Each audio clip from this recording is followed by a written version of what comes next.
It's Too T3rpd. Okay. So question number 1. Do you freestyle? Yeah. Oh, shit. I mean, I don't, but I never turned down a challenge, so. Oh, shit. Hold on. Say less. Hold on, let me. There we go. All right. It's the Too T3rpd pod. My name is Lux. I don't know what I'm doing, but I'm doing it with bucks. I don't know. Did that work for anybody? I don't think that worked for me. Shit, that was fine. What We should do this after we smoke. Hey, that's better You than can't most. tell I'm super Caucasian. Just like, no rhythm. There's no rhyming. I mean, None of it. You did better than most, honestly. Thank you. There's I been a just lot have of no people on shame and no fear, so why not go for it? Hell yeah. That's what it is, yo. And it's a Too T3rpd podcast. And it's your boy Donovan, a.k.a. Mr. You Knew What It Was When You Signed Up. And back behind the screen, we got No Socials T, the biggest hypocrite on the IG. A.k.a. Tyler Farquaad. Make the lady say, oh my God. All right. No socials. It's like you like the anti-me. You have no. Does he really have no socials? Well, he's got one now. Oh, okay. Like I'm gonna need to tag you after this. What are we talking about here, T? Come on. It took him a minute, I'll though. help you sign up for things if you. I'll help you. I know. Yeah, I signed up for it, and then I'm the first one to get banned on it for no reason. That is true. It only took Didn't like take 4 that months. into consideration. Maybe you shouldn't be honest. Yeah. His meme game is pretty wild, though. Yeah. Save those for the group chat. Yeah, by the meme, die like by the close meme. friends. Yeah, we'll teach you close friends this time. Yeah. I didn't even think about that. Oh, let's do that. I can't get banned again. Hell yeah. All right, y'all. We got a special guest in the building, yo. This is pretty dope, yo. All right, so we got a St. Louis legend in the building. Stab. I'm sure you already heard her voice before plenty of times, especially if you listen to The Point.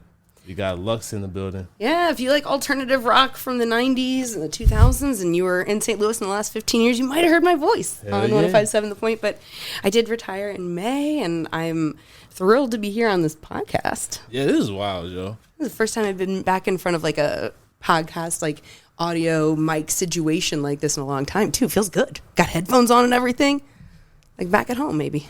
Yo, hold on, let me drop a bomb, yo. Hold This on. feels good. This feels good. Like I know, right? microphone, headphones. That's what I'm saying. Oh yeah, we got that live studio audience too. Gotta make sure gotta make you feel loved out here. On top of the Bob and Tom drops. She's just trying to make me feel at home. Yeah. So how you feeling today? I'm great. I'm feeling great. It was a little bit cloudy outside, but the sun came out. You know, us Missourians, and specifically St. Louisans, we care about the weather very much. Very Gives much us a lot to talk about. So, of course, I'd have to mention the weather first. Hell yeah, you already know. I mean, it changed this week too. It really did. It went from what yesterday? It was 70. It was gorgeous. Yeah, like 30s today. Terrible. Yeah. But you know what the good thing is? If you consume, you never have a bad day. You're always smiling. That It's is always true. sunny inside my brain. That is a fact, yo. As a matter of fact, shit, we probably need to get something rolled up already, yo. Yes, this gonna is be a actually what I little left radio for. That was the whole point. So I could help get into the green industry. Oh, thank you. Oh, this smells nice. What do we got here? There's some Marshmallow OG by one of the homies out here, Smelly Gouda, I like it. Yeah. Also, I like that name. local cultivator out here. Yeah. Oh, did I get you a? Hold on. There's a grinder in my bag. It I like should be right there. we talked about this before we got on the mic, but obviously the oak tray is a classic, especially being from the Midwest. If you don't know what ope is, it's the way that we in the Midwest would acknowledge that we have encountered you by surprise. So if you bump into somebody, just oh, sorry, didn't see you there. See, I didn't realize that was just a St. Louis thing until recently. Oh no, you went somewhere else and said it, didn't you? Yeah, that face you get from people, it's can really shake you. For real, for real. You realize there's a difference between like just like Midwestern hospitality and then like St. Louis hospitality. That's a We're fact. special. Yeah, I think so. Like, I feel like it's more like around here, it's kind of not welcoming until people like really get to know you. I feel like it's real cliquish around here. Yeah. Honestly. Are you from St. Louis? Uh-huh. Okay, me too. So you and I are both just, We've been in it. Yeah. We were born here. Yeah, Nobody yeah. can say anything to us. Exactly. It's crazy because my dad not being from here and my mom didn't grow up here all the time. She was born here, but she didn't grow up here. So neither of them were like Cardinals fans. Oh shit. Growing up, not having that, just it's like a little West County kid. Everyone on their mom and their grandmas all going to the Cardinal game, and I have no understanding of what that is. I fell in love with the Cardinals in 2011, as everybody else did. Really? I managed to fall in love with them a couple months before we won the World Series, but that was like the year for me that I fell in love with it. But like the torment of all the kids for the years and years before that, when I didn't know what they were talking about. So were you able to go to Sorry, any guys. games growing up or anything? We would go like if like the school offered a discount, or if like my choir sang or something like that, we would go. But my parents weren't since they weren't baseball fans. We're football, basketball fans. Oh, and that's so what's up. we don't have NBA or I know. NFL here, so I love basketball. I do I'm too. a huge Lakers fan. Oh man, I say that because I love Shaquille O'Neal so much, so I love the Shaquille. Lakers years. I thought you were gonna say that you weren't a Lakers fan. That's why I was like, uh-oh. Oh no, I'm a Bulls fan, but I'll give you that. That's Okay, just I think that's a proximity again, Yeah. and like growing up as like a little tomboy, my dad would let me stay up later if I watched the Bulls game, and I'm like, yep, I can stay up till 9 if I watch the Bulls game, and I loved basketball, so Hell yeah. of course. Did you play growing up? I did. I was Okay. actually the captain of the varsity team at shit. Parkway Central my junior year of high school. I Damn. will continue to be proud of that for the rest of my life.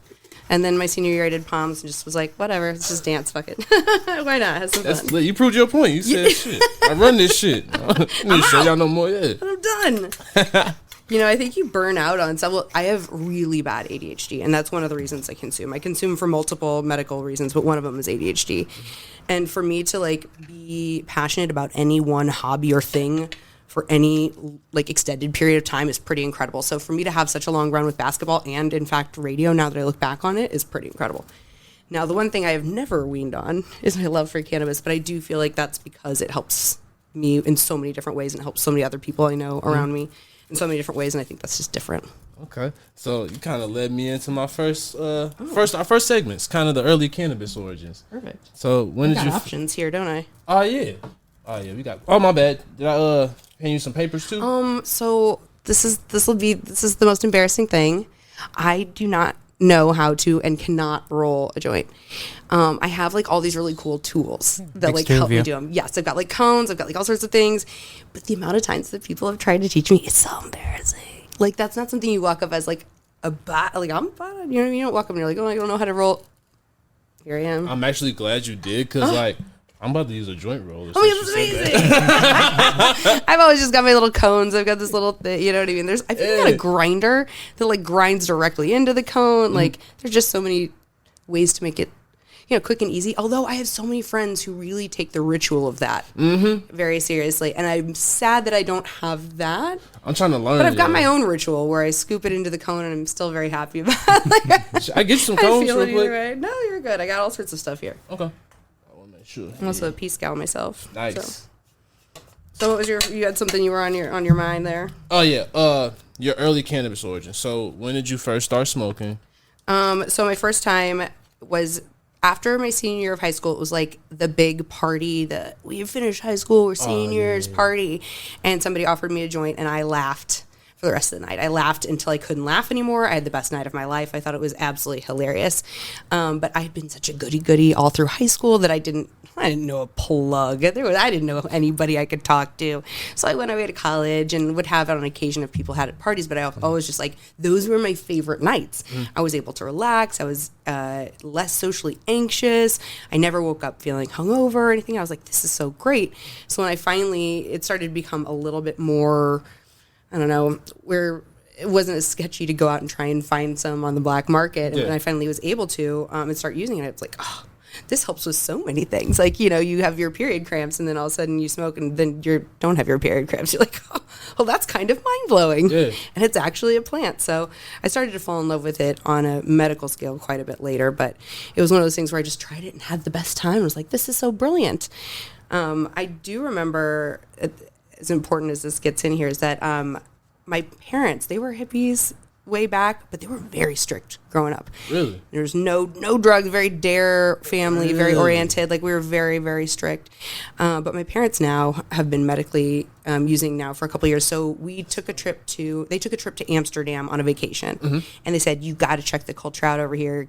Cannabis is like a thing. And I was like, what? So then they took me back the second time, and I went, and I was like, this is amazing. People aren't fighting in bars. Nobody's breaking glasses. There's not like harassment happening on the dance floors. I'm like, this is kind of crazy. You see like teenage boys, like a group of 6 of them, maybe 17, 18 years old, sitting at a table, playing card games and smoking joints. And you're like, this is totally different than the culture of, we see them chugging shots and, throwing back. Like, wow, this is crazy. So then we went to Denver for our very first 420, and we took a educational tour that was geared towards medical. So we got to look at places where they do the concentrate, where they grow. We got to go to dispensaries and learn as much as we possibly could. And ever since, I think that was like maybe 2014 or so, that's when I was like, okay, this is going to come to St. Louis at some point. I love this so much. How do I become a part of it, and how do I help other people find it if it's something that they're interested in? That's dope. Okay, so I got a couple questions off all of it. Yeah. We'll start from the beginning when you first said that your parents were originally into it, but then when you guys were growing up, there were strictly no drugs. They were so strict when we were kids, because I think they wanted us to, grow up not having any mind-altering substances, which I think is really smart. Yeah. Cannabis before the age of 18 is not necessarily something that I would advocate for unless you're using it medically and at the use of doctors, honestly. Yeah. I didn't try it till I was after 18 just because I was so scared of getting in trouble, and I was such an athlete. It just wasn't something that I considered. But then, being done with high school and being like, yeah, this is so great, and falling in love with it. Yeah. And then learning that, okay, yes, there are tinctures for children who are having seizures, and there are reasons for that. But again, I think my parents were just trying to keep me, because once I went to college, they kind of were like, whatever you do. Yeah. And then when they went to Amsterdam, and they were like, wait, because they did like a whole European trip, and that was just one of their cities. And they came home, and they're like, this was great. We really loved this. And I was like, you guys, strict as strict guys. And they were like, yeah, us. And I was like, we've been closer than we've ever been since, to be quite honest. Yeah, that's so dope how that happens too. Like, I'm kind of I got an uncle that smokes, but other than that, nobody in my immediate family smokes at all. So it's kind of like been trying to break down that stigma. So it's really interesting how this podcast has kind of like brought everyone together. Because at first they were like pissed about it. And now like the more it's growing and stuff, they're kind of like, okay, now well, no, I'm not going to say it just yet. But yeah, I mean, my whole cannabis story is really growing. And it's amazing how like it's evolving over time now. Yeah, especially when you do have like a couple members who do support it. You're like, this is so great. But the other ones, you're like, you love me, right? And they're like, yes. And you're like, you respect me, right? Like, yes. And you know that I'm doing this for my health, right? Yes. Then where's the no? Or you say to them like, hey, everybody's body has the endocannabinoid system in it. Everyone's. Mm-hmm. So your body is literally made to take in this substance the same way it is like water or anything else, like air. Like, your body is already making cannabinoids in there, and it comes directly from the earth. There's nobody dies from this, nobody overdoses, and then they still look at you and go, that's wrong. You're like, that's how you know that they have just been beaten down with like propaganda for like generations.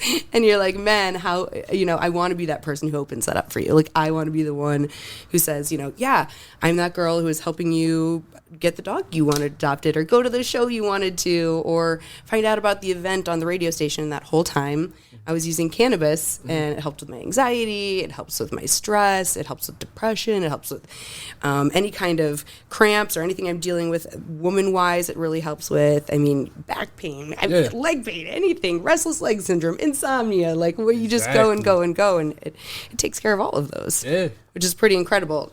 I also know and do respect that there are people who this is not for, and I think that it's really important for you to do it right. Mm-hmm. And that's the other thing that one of my goals when I got into this was helping people start in the proper way, with a really low dose, with a strain that might have higher CBD to THC, something easier for them in the method that makes them feel the most comfortable in a comfortable environment. Like, I remember Chelsea Handler, I think it was, said in one of either her podcast or comedy special, talking about how she could be like the Sherpa for all people. If you just wanted to try weed, she would be like the person. I was like, seems like really great because so many people have such a scary experience. Perhaps it wasn't the propaganda, but they smoked a joint in college and it was laced with something. And so they had a terrible experience and now they're like, never again. And you're like, oh man. But, you know, you have cancer and I could really help you if you just took this tincture, I swear, because the CBD content is so much higher than the THC. You're not going to feel the psychoactive. I swear it's going to help your body, you know. And it's just being able to give them that intro into it that's not so scary, break the stigma down, show them that you're a person who consumes, you're somebody they respect, somebody they love. Yeah. And you just cross your fingers, hope for the best. Exactly. So I know we were talking about that a little bit earlier, how you were saying, like, you had the reputation. And now it's kind of like, now I'm smoking. How has that been received so far? Well, it's funny because, like, I feel like if you really knew me, my coworkers and stuff, I would show up places and they'd be like, oh, Lux is high. I'd be like, yep, y'all are just taking shots back after shots back. We're all here together having a good time. And now every single one of them is like, Lux, I get high now. And I'm like, congratulations. Welcome to the club. Like all of you who made fun of me now consume a lot of them. Or it's been really nice that people are willing to have discussions with me. So far, I've not really had anybody be like, ew, that's gross, or I don't want to work with you anymore, or I don't want to talk to you anymore. But they're always like, tell me more about that. Where do I get more information? And whether it's for them or not, it's not. But like, people want to know there's information because it had been so illegal for so long, and it still is federally. Yes. We're unable to have the resources that we want as far as scientific information and studies, because we could be studying the absolute shit out of this plant. There are so many people who would love to get into studying it, and they're like, no, we can't get it done because federally you can't. It's like, we want more information. Just get us the information. That's a fact. Like, that's one of the things. Let's just study. Like, at least give them the pot so they can study it. Like, exactly. Like, that's one of the things I feel like we've been trying to focus in on with the podcast, whether it's growing at, you know, at a certain point. And we need to get back to that. We were talking about the laws a lot, or just giving people like aware of what's going on in the community when it comes to cannabis. I feel like it's really important to do that. Yeah. It's kind of like, as much as it is destigmatized, I feel like we're starting to get to a point now where people are willing to listen. So now it's important to really let them know the importance of what cannabis actually is. It's not just about getting high. It really is about trying to like really heal yourself, because there are so many things. Like, I got chronic foot pain, and so like that's one of the things that I use it for, definitely all the time. And you think to yourself, as somebody with chronic foot pain, what is your other option? Mm-hmm. Your other option is pharmaceuticals. Hardcore, yeah, exactly. Hardcore drugs. And a lot of those lead to addiction. We have studies. We have the knowledge on all that, believe it or not, because we've been studying it for a while. Mm-hmm. But still, you'd see people who'd rather see you go to the doctor and get a prescription to take a pill that they can't see or smell, or, you know what I mean? Exactly. It makes them feel more comfortable. Whereas it's always so weird to me to say, like, hey, I'm alive today because I take this plant because it helps me. And it's literally a plant. Like, it just grows out of the ground. It's totally wild. I mean, if you're religious, Jesus made it. You know what I mean? The whole world, if that's like, he made all these plants. He made that one too. It doesn't kill anybody. So let's giggle a little bit, and at the same time, like, reduce any of the other symptoms you're working with, because when we get the information out, that you'll be able to find strains you're looking for. You'll be able to learn about terpenes. I mean, having the title Too Terped, most people who listen to this podcast already know the secret isn't really sativa and indica, it's what terpenes you're using. But that's something the general public doesn't know. So that's why this kind of a podcast is really, really important. Cheers. Cheers. I love this. This is the COVID safe way now. Yep. You like really can't share joints. I don't know what you guys do, but we like cut straws. You like cut straws and everyone has their own little straw in it. I don't know. Do you guys do that? No, we're pretty like, I don't know. Degenerate. Yeah, I gotta say, yeah, we're pretty unsafe around here. I ain't gonna lie. We definitely still do the puff pass. It's the weed community. It's such a community. Too many damn hippies, man. Them hippies. That eventually you just forget. You just hand it over. Like, all right. Man, I'm so excited for it to be adult use here, because I do feel like there's still so many people who want to utilize it, but for other reasons are too afraid to go get their medical card. You'll hear people like, oh, if I get my medical card, I can't have a gun. Guys, well, this is Missouri. Yeah. They're not going to allow anything to take away your guns. It's not a little plant. Are you kidding me? We love our guns. So you can have a gun and your medical license. Or they're like, oh, my job's going to get me. I'm like, well, HIPAA. They can't There's, you know what I mean? Like, you don't have to tell them this kind of stuff. They don't get to know that kind of information, but still they're afraid. So being able to just open this up, I think that's the best thing. There was a lot of critique about our specific law and how it was going to be written and everything. But I think my biggest take is that it's going to open up access to so many people who were afraid to before, who couldn't get it before, who, just didn't want to dip into the governmental pie there. Yeah. I wasn't afraid. I got that card. We got that card. We rolling. I love that thing. I'm not gonna lie, it took me a minute to get my card. Yeah. I was really skeptical about it at first. Actually, shout out to Ruth at Suede, yo. Yeah. Ruth the truth, yo. She's the one who definitely convinced me to do it. And I feel like, honestly, once I did that, I was also able to elevate the podcast, too. Because, I was able to really start going to dispensaries. Yes.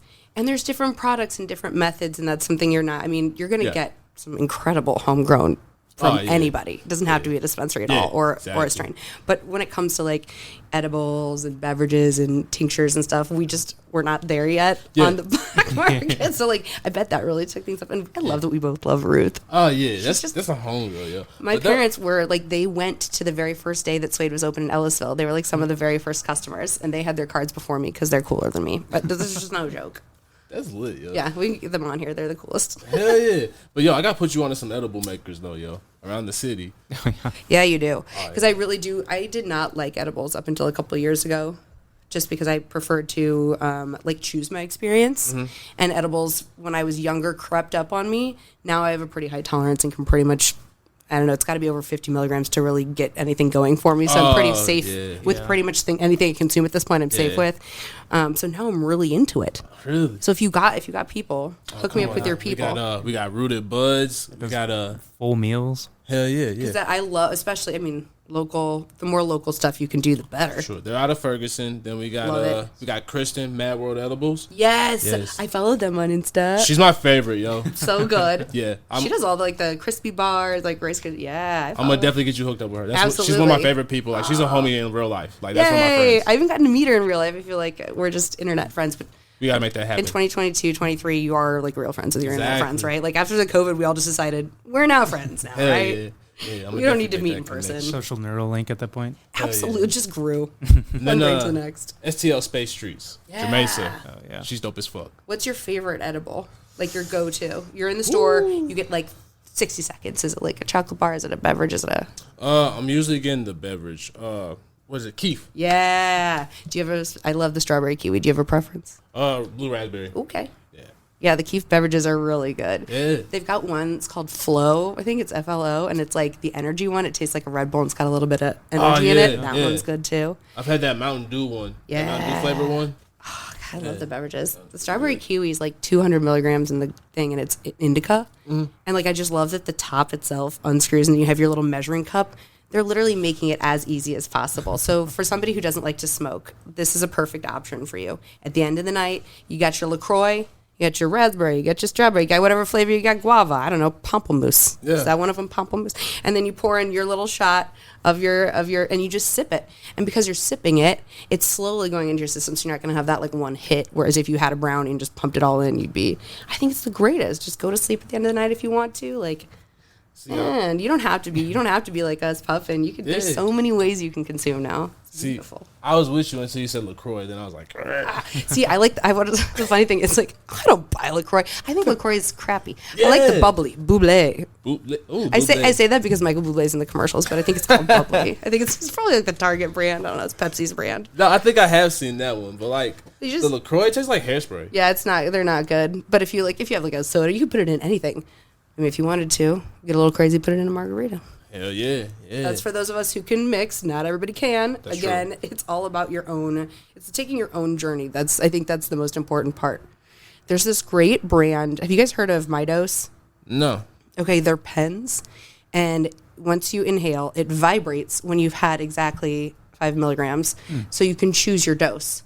Whether it's I only want to take one hit because I'm going to work, or I got my niece coming over, or whatever else it is, or you're hey, I just got done with work, it was crazy hectic, I'm gonna take a nap, you know what I mean? You can hit it 3 times. But for people who want to inhale but aren't sure how much they're consuming. Yeah. I just think there's so much science and technology and stuff going into it. Over the next year, anybody who's ever been curious will have a nice, easy entryway into consumption. I agree. So one of the things I wanted to ask you, like, have you been able to see any of like the underground market, like any of the events, or have you been on any yet? I have not gone to any of the events yet. I don't know if I'm not like on the invite list. I see them go by, and I always see them too late. Like there was a Thanksgiving I really wanted to go to, and I found out about it like 2 days beforehand, and we had like an ambush game on the Black Friday, so I couldn't. And I was like, how do I? But like the Cola Lounge and Sankt, shout out to Brennan. and you know what I mean. Like I've never been to any of these places, and they look so cool. I really need to get myself out there. Maybe I'm a little shy. I'm so new to the community. I don't know very many people. Maybe I'll roll up with you and be like, definitely no, for real though, because like. At first, I was really nervous about getting out here and just doing it. And, like, the first event that I went to, everybody was actually really welcoming. All it takes is for you to go to one, and then you're like, oh, okay. I was going to say, it's like when I walked into the first MoCan event, it was that Blaze back in May. Yeah. And I walked into the first thing, and everyone's seriously the nicest human. Like, that guy's the nicest guy. She's the nicest gal. He over there is also freaking nice. Because everyone who works in cannabis kind of has this understanding of health and wellness and wanting for people to have the freedom to choose. Yeah. So there's just a lot of that good, positive, welcoming energy. Yeah. So I should really not be afraid. I just totally. No. Like, I get it, though. It's like anxiety and all that. Venturing into a new space. I totally get it. You wouldn't believe how socially anxious I am as a person, as somebody who's on the radio for 15 years, that now that I've been off the radio, I think I've been to one concert, and I left in May. Like, I haven't gone out to any events or anything like that. I'm like, oh man, except for ambush games, I'm at home chilling with my friends. I'm like, this is so nice. But it really, when you work out a lot. Yeah, that actually doesn't sound wild to me at all. It actually makes sense. Also, now that I think about it, all those events were mostly drinking events, so I think I would prefer to go. I think if I had places to go like that. Yeah. If I had to go somewhere and dip off it, that's all I was going to ask you you know what before. I mean? Like, that's exactly, or you have to like, you get there and you're like, all right, cool, I'm just going to smoke real quick before I walk in so that I meet everybody on their level, because you show up and they've had at least 2 or 3 beers, or they're going to have those plus some shots and some margaritas, and then you're going to be staring at everybody like, oh, you guys, I'm too sober for this. You never found that one person that smoked too? Like, Yeah. you try to look in the crowd and be like, oh, okay, maybe you gang too. Who's going on a walk with me? Yeah. It's like the very first Thanksgiving you go home and you realize one of your other cousins wants to go on the walk. You're Exactly, like, yeah. You hit a next level. Hey, welcome to the club. Hell yeah. Oh, this is dope, yo. Okay, so I got a couple other questions. So I know like I said, we talked about a couple of things earlier. So I wanted to talk more about you being in entertainment and whatnot. So I know you said you started out early, like when you were a kid, really, right? Yeah. I started dancing and acting and doing anything that was performance-based once I was a kid. My uncle heard my voice on my parents' answering machine, just, hey, you've reached us, here's our phone number, and he thought it was cute, so he put me in a couple commercials. Oh, that's dope. So I did like a commercial for McDonald's when I was like 5 or 6. I think it was like something about McDonald's knows to keep the earth healthy, something about the earth, I don't remember, but when I got into college and ended up applying for a job in radio, they asked if I had any experience. I'm like, well, I've done voiceovers and commercials before. And they were like, all right, great. Come on in. You got the job. So I was like, dope. Oh, that worked out. But it's, the childhood that I'd done that kind of voice stuff. I think it was in the cards for me somewhere. Hell yeah. I just always liked making people happy, whether they're laughing or shocked, surprised. I've always enjoyed that. So when I got into radio and just found a way to do it, I was like, this is great. What made you choose radio? Radio chose me, I think. Okay. Actually, I got that job in radio, like I said, and that was in Warrensburg, Missouri. I was going to Central Missouri State. I went there for a year. I worked at KWKJ, the J98.5, a local radio station.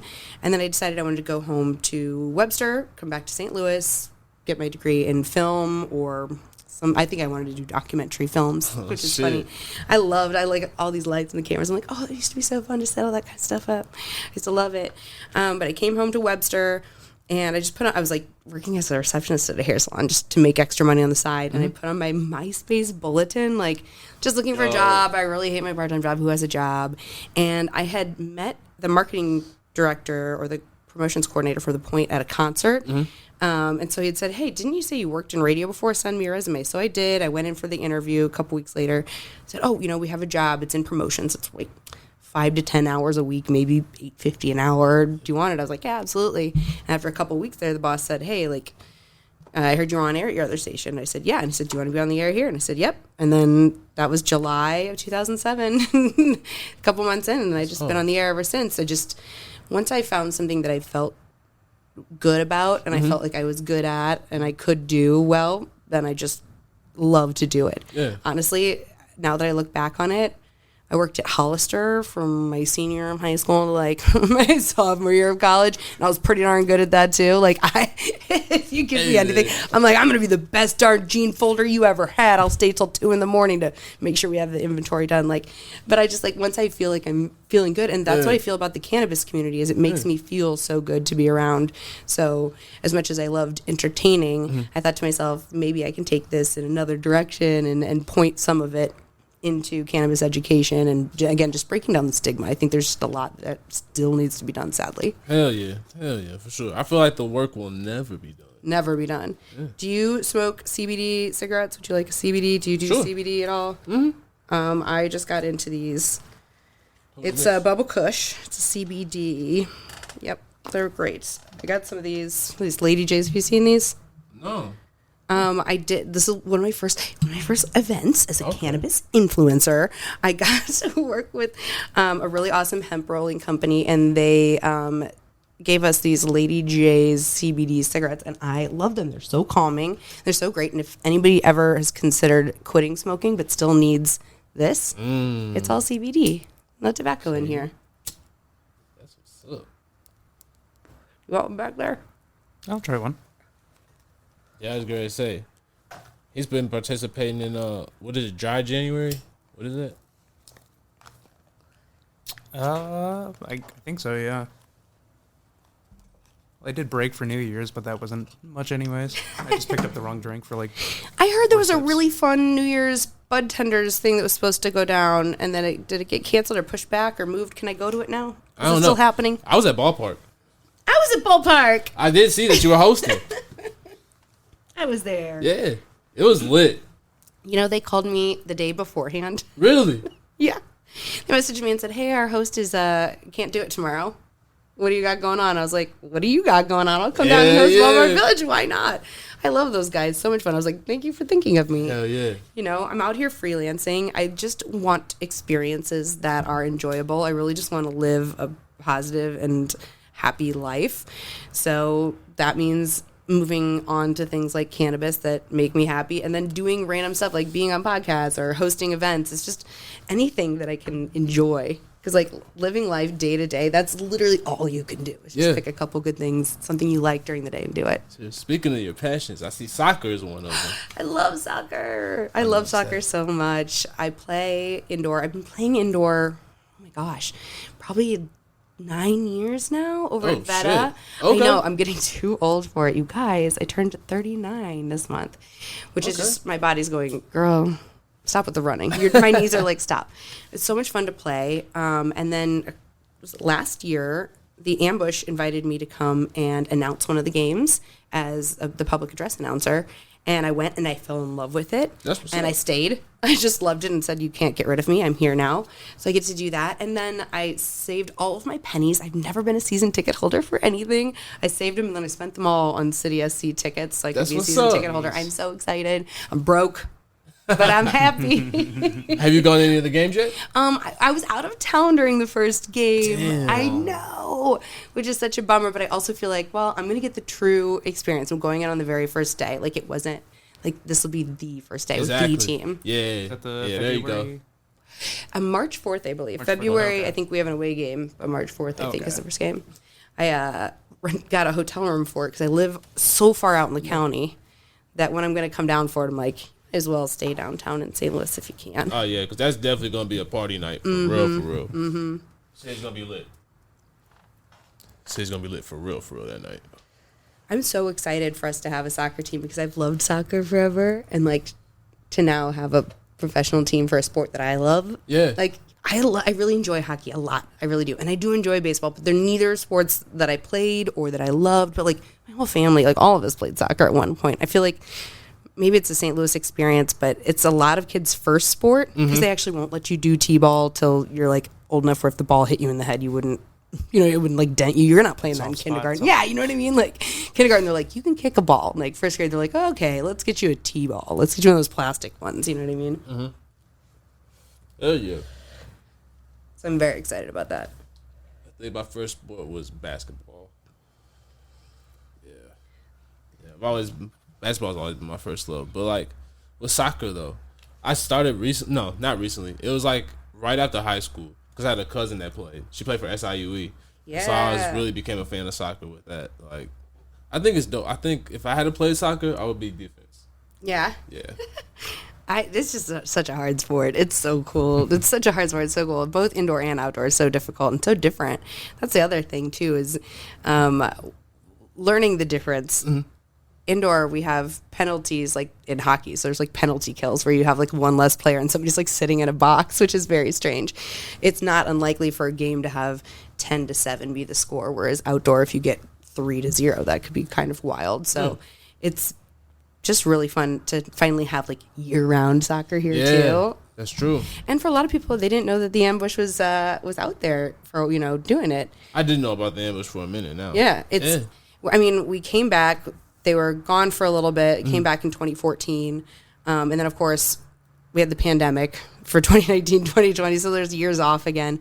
So it's just letting people know that we're back out there is so great, and it's just exciting to have something to do in the winter. Man, there's not a lot to do indoor wise, you know what I mean? Like we've got the really cool skate parks and stuff you can do outside, like ice skating and stuff, but taking your kids to a soccer game, they can just run out all the energy they want. Hell yeah. Let them go. Yeah. I'm definitely excited for sure. I kind of want to, I used to do a adult kickball league. I wouldn't mind doing soccer now, like a beer league. Yes. So I actually convinced at least 7 or 8 of the ambush players and their girlfriends to do kickball this year at Tower Grove Park. We called ourselves the Bombshells because that's the name of our cheerleaders for the ambush. They're Bombshells. We wanted to like throw back at them because they're awesome. Let me just tell you, I don't think we were very popular because they were just I was gonna say, that's not fair. They, 2 popped balls, like just kicked right through these things. I had never seen anything like it. Yep, just 2. One of our players kicked it so far that it went into like the street area, and a woman was riding her bike and she didn't see it. So then she ran over the ball and flipped off her bike. Shit! She's okay. I wouldn't tell the story this flippantly if she was not okay, but she's okay. Like the fact that all of us were like, "Hey!" Like, and she saw it bouncing. I don't know why she didn't move. Whatever. She fell off her bike. You know what I mean? I guess she thought she could outbeat the ball. No, it was truly an incredible, and a lot of the players from the ambush are not from the United States. So kickball's not their first, second, third, or ever have heard of its sport. So it was so fun for like my friend Will Nyamsi, because he's from France. So he's never played before. So getting him out there, and he kicks it and his shoe flies off, so then he's doing it barefoot, and he like dodges the ball by like rolling on the ground in some Matrix level shit. It's just incredible. We slowed it down and the ball just whizzes over him, and people are like, oh, and we're like, Athlete, yeah. Sorry, that's just what happens. We got Robbie from Croatia just blasting it to nowhere. He's like a Hall of Famer from SLU for soccer, so it's just I don't know that Tower Grove wants us back. And you know what the truth is? We didn't play. I think the Sunday league in Tower Grove is intense. There's like 50 teams, and it's the entire length of Tower Grove. And then on Saturday, there's like 12 teams, maybe 8 teams, and we just play each other over. So we were like in this lower league where it's like 8 teams, and these people are like, we're just here for like rec league. Sunday is like the intense stuff, and we're here like ready to go with our matching shirts and everything. Yeah, I just gotta sign up for Sundays this year. That's all. Yeah, you gotta sign. Yeah, you know what? Maybe we'll switch to Sundays. Most of them coach on Sundays, so it's tough. But I'll see if we can make it. You know what? They better do it for kickball. The dedication to the Bombshells. I need to see. Yeah. Shit, I need to make like a competitive league on Saturdays, yo. You know what I'm curious about as cannabis continues rolling into legalization, because it's not going to stop with Missouri. Biden's already been talking some stuff. I'm like, come on, Bob Biden, do us right. Mm-hmm. But as it opens up, I'm going to be interested to see how many more athletes come out and say that it's a part of their routine. We obviously have seen there's history of the skier who won the Olympics and had it taken away, his like gold medal taken away, and then give it back to him for cannabis. We've obviously seen what happened to Sha'Carri Richardson and her not being able to compete, which is such a bummer.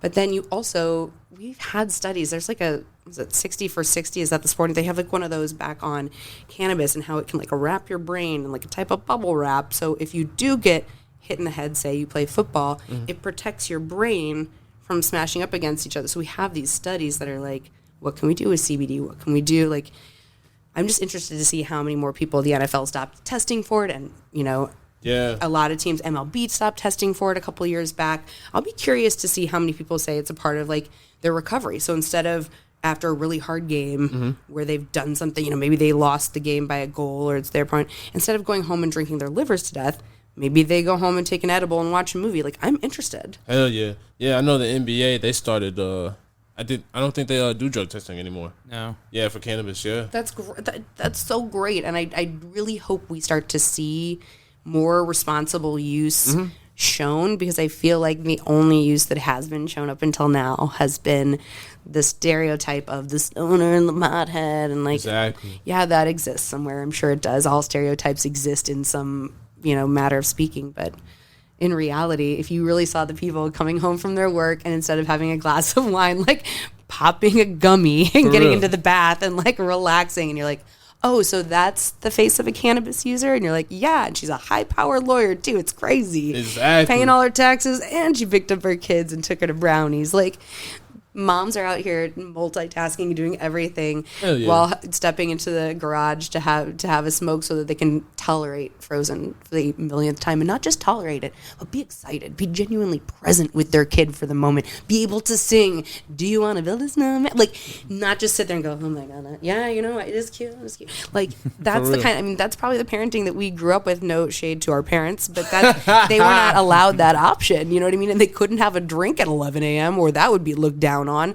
So they just had to sit next to us and watch Sesame Street for the 80th time, and like, for real. I want to see more responsible use shown to people, because that's a fact. It's not what people think it is. Yeah, I agree with you, because like you were saying, like everybody's cool with the mom drinking the wine or something like that, and that's just like a regular staple. Why can't it be like the mom smoking a joint? It should be. Yeah. It really should be. And I mean, as we're seeing studies come out of Colorado, the lack of driving mayhem, we thought people were like, oh, we're gonna see crashes and it's just gonna go up and people are gonna be driving high and it's crazy, and we haven't seen any of that at all. Yeah. So it's like, okay, what are we worried about? We're seeing these things play out, but of course, evolution is so slow. Hell yeah. But it is nice to be at the forefront, and I gotta say, I'm impressed. This is your third year doing the podcast, which means you have been officially out of the cannabis closet for 3 years, which is not an easy thing to do. It's still not an easy thing to do for me, and I boldly went on NPR and was like, I'm going to do medical cannabis. That's you know tight. what I mean? But it's still not easy, because there are people who will still look at you, but you did it before, so mad props for that. Oh, thank you. I know a lot of people are going to come out now that it's rec use, and we want them to. Don't not come out. Come on out of the closet. Nah, don't come out. But like, also, it's recognize that it's hard for people to like, before we got to this point where we could be open about it. I'm gonna say, Lux ain't saying it, but I'm gonna say it. She said, "Put some respect on our names, motherfuckers." You don't even need those buttons. I can do that. Oh, actually, hold on. No. Where's it at? Hold on. Pew pew pew. Yo, shout out Brian. I was gonna say that sounds like T over there. That's hilarious, yo. I think people just need to see more of this, people just consuming and what it's like. Hell yeah. To see that I can just continuously smoke this and still talk the same as I do. I look the same as I do. It's not, I think that's a lot of it, is people just haven't seen it. Mm-hmm. Although, I've been watching this show, excuse me because I don't know the network. It's called Bob Hart's Abishola. I want to say, look it up. I want to say it's like a CBS or an ABC. It's now on HBO Max. And the show, it's just a cute sitcom about a man who falls in love with his nurse. But the two siblings, like, smoke cannabis pretty regularly. And sometimes they're just, like, smoking their bong. And I'm like, these are two respected humans. They're, like, they've got a job. Like, you would respect them as you would any other character on the show. Yeah. And I love it. It's the first time I've seen it. Did you look it up? Oh yeah, it's a Chuck Lorre show. Yeah, right. He does like My Name is Earl. Yeah. Oh shit. Okay. It's fantastic. I've been to the second season. It's really great. But like the sibling characters, like regularly smoke. They talk about smoking, but yet they still go to their jobs. Nobody looks at them sideways. Like there's no stoner culture around them. But they're just they'll be sitting there toking up. It's great. Highly suggest the show. Also, really cute. The culture difference between the cute old white man falling in love with the young Nigerian nurse. You're making me think of some things right now, Lux. For real, for real. Like it. We might have to talk behind the scenes. All right. Honestly, you made me kind of just think of something. Like it's do you guys ever watch the Vice channel? They used to have it Every now and then, yeah. They used to have commercials where they would show people who had high-powered jobs, maybe a magazine editor, and it would be a short 60-second spot on her using cannabis or her mom. And I used to think this is the most brilliant thing. People just need to see other people doing it, because the amount of people who have broken down or just asked or been able to hear a story. Okay, so my dad deals with seizures. He was having his memory loss, and the cannabis has stopped the seizures. So I can tell them dope. that. I can say that my mom has RA, and so she suffers from this great pain, but cannabis can keep her moving when she can't. It's just being able to hear that, and then they go, oh, okay. And then maybe they tell somebody else, or they see somebody else, or they see it represented somewhere. We just need to representation. You know what I mean? 1,000% agree. We just need to see more people doing it. For real. And again, in a responsible manner, of course. Yeah. I think that's important too, because we've just had so much of the stigma. And not that I don't get home and giggle my ass off and watch a stoner comedy, because I do. Hell yeah. I absolutely will. But, I think it's important to show that it can be used the same way if you have a beer at the end of the day or you're having a glass of wine. Yeah. So do you do concentrates at all? I do. Hey. I like to dab. I don't think there's a consumption method I don't like. Honestly, I think I like it all. Although I have not tried the suppositories from Suede, but I'm not against it, because they do say that if you're looking to medicate, you should medicate in the manner in which you're using. So if you have stomach pains, eating an edible, because it goes directly to your stomach. Or if your throat actually hurts, believe it or not, you're supposed to smoke, weirdly enough, but it does go directly there. So the idea of being able to deal with like endometriosis pain or any kind of cramping or that kind of thing, and being able to take care of that. Are you kidding? Yeah. There are women who like literally cannot walk or go to work when they have these that's a pains. fact. If they could take that, lay down for 30 and get up and do the rest of their day, woo, Yeah, that's amazing. Yeah. that's amazing. Like, we just want to get back to our lives. Seriously, though. That is dope. Isn't that just like, Damn. and that's what's so great about this product. It's also so great that like, it just happens to be recreational too. Like, how nice is it that you just could giggle or, yeah. smile at somebody. My patience is so much longer. I'm so much nicer. I'm definitely more relaxed all the time when I'm consuming. I'm like, that's not a bad thing. I don't think I've ever seen anybody rage out on cannabis, and I've been using for, like I said, I'm 39, so it's been a few years since I was 19 or 18. Like, but I've never seen anybody, and that was again being in Amsterdam, seeing nobody rage out, seeing people just relaxing and hanging out and being so chill. I'm like, every bar, every restaurant's like this. It's crazy. That's tight as fuck. Highly suggest. And I felt like it was a bummer that I had to go all sorts of places to like experience cannabis culture, but I'm so glad like it's here in St. Louis. Yeah. We finally have it. That's hard, Joe. Yeah. You've had a pretty interesting life, though. Thank you. Yeah. I'm just out here trying to live, man. I like collecting experiences and doing strange, weird, odd things. So as many of those I can get involved in. Absolutely. I'm kind of the same way. Like, right now I got a regular job, but you know what? Fuck it. I'm putting it out there. Like, hopefully by the end of this year, like, I'm fully into, like, content creating and all that. Like, that's really my goal right now. It's going to happen. Yeah, like, that, I don't know. We're going to sit down the first one of the new year next year. Hell yeah. And you're going to be like, well, I quit my job. And I'd be like, that's great. Like, people look at me like I was crazy. They're like, you're quitting radio? I'm like, look, I know. I have the coolest job ever. Yeah. I work 4 hours a day, 5 days a week, and I get paid a full person salary. That's craziness. Yeah. But I also was like, man, I'm doing the same thing every single day. Exactly. And it's a great job, but it was the same thing, and I wanted to do something different and something that I loved. And this is something I love, being able to communicate why other people could love it too. Huge. Getting to entertain, just a benefit. And content creation is an addiction too. It's so fun. So what are some of the things that you learned from radio that you feel like you'll be able to bring over to this new space? I honestly, one of the things that I didn't realize would be a big deal in radio that turned out to be large was kind of like choosing products, clients, businesses, because everybody wants to advertise with the #1 radio station in the city, and that's not me just like flattering them. 105.7 The Point is always in the top 3, if not the #1, just across the board, has been for years. So it's not like a hard sale for somebody. But for me, it's saying, no, I don't like that one, or yes, I like that one. Yeah. And for 15 years, doing a good enough job of choosing ones that benefited people or actually helped me in things that I use. So that gave me a little bit of credibility, I think, with people. So I want to be able to bring that to cannabis, that I would never talk about something I wouldn't use myself, wouldn't try myself, didn't already use myself, that kind of thing. And also just being able to pool from the resources, having a lot of people willing to say, hey, try mine, try this, check this out. Whereas if you're a normal consumer, people are not throwing that at you. And because it's FCC regulated, you're not seeing commercials on TV, you're not hearing them on the radio. You might be seeing them in the RFT or something like that. If people are reading print media, they might see it. Otherwise, there's nowhere else for you to get this information but social media and the internet. So for people like you and I to be able to bring that to people so that they can make the choice. Because I could tell you, well, I love Suede, I love High Profile, I love, these are all great places that I've been to. Here's these 5-6 places. And then you can go online and choose which one you like. You know what I mean? But that's out of hundreds of places. You know what I mean? And that narrows it down. And those are people who know me and might believe me or are friends with me or feel close to me through the radio or social media. Hopefully I can help them find what they like. Hell yeah. I liked doing that in radio. I feel like it's a connection job. You're just connecting people, whether it's a fan to a new band or a concert or an event or a charity they want to be involved with.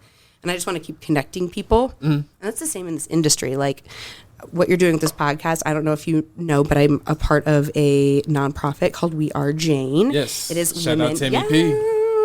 I love it so much. I really love being a part of this women's community. They're so supportive. They have been so wonderful in helping me meet people and network, and honestly just supporting me in the whole move over on all forms.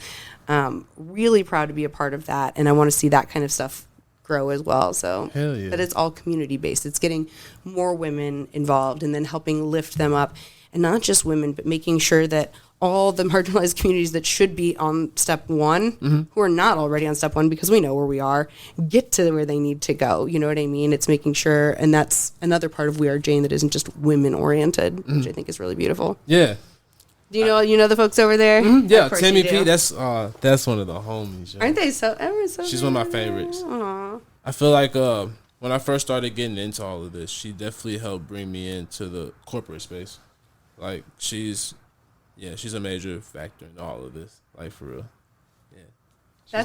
That's the community though. That's every single person I met is like, oh, is there somebody else I could introduce you to this person? I think you'd really like them, and that's how I work too. Yeah. So I'm like, oh, I feel like this is just a space for me. Yeah, I feel like in the cannabis community, that's like key right now. Everybody's just trying to connect everyone. Somebody who knows somebody that can do something different. It's like, oh yeah, I know that person. Let me link you with this person. Like, it's so dope.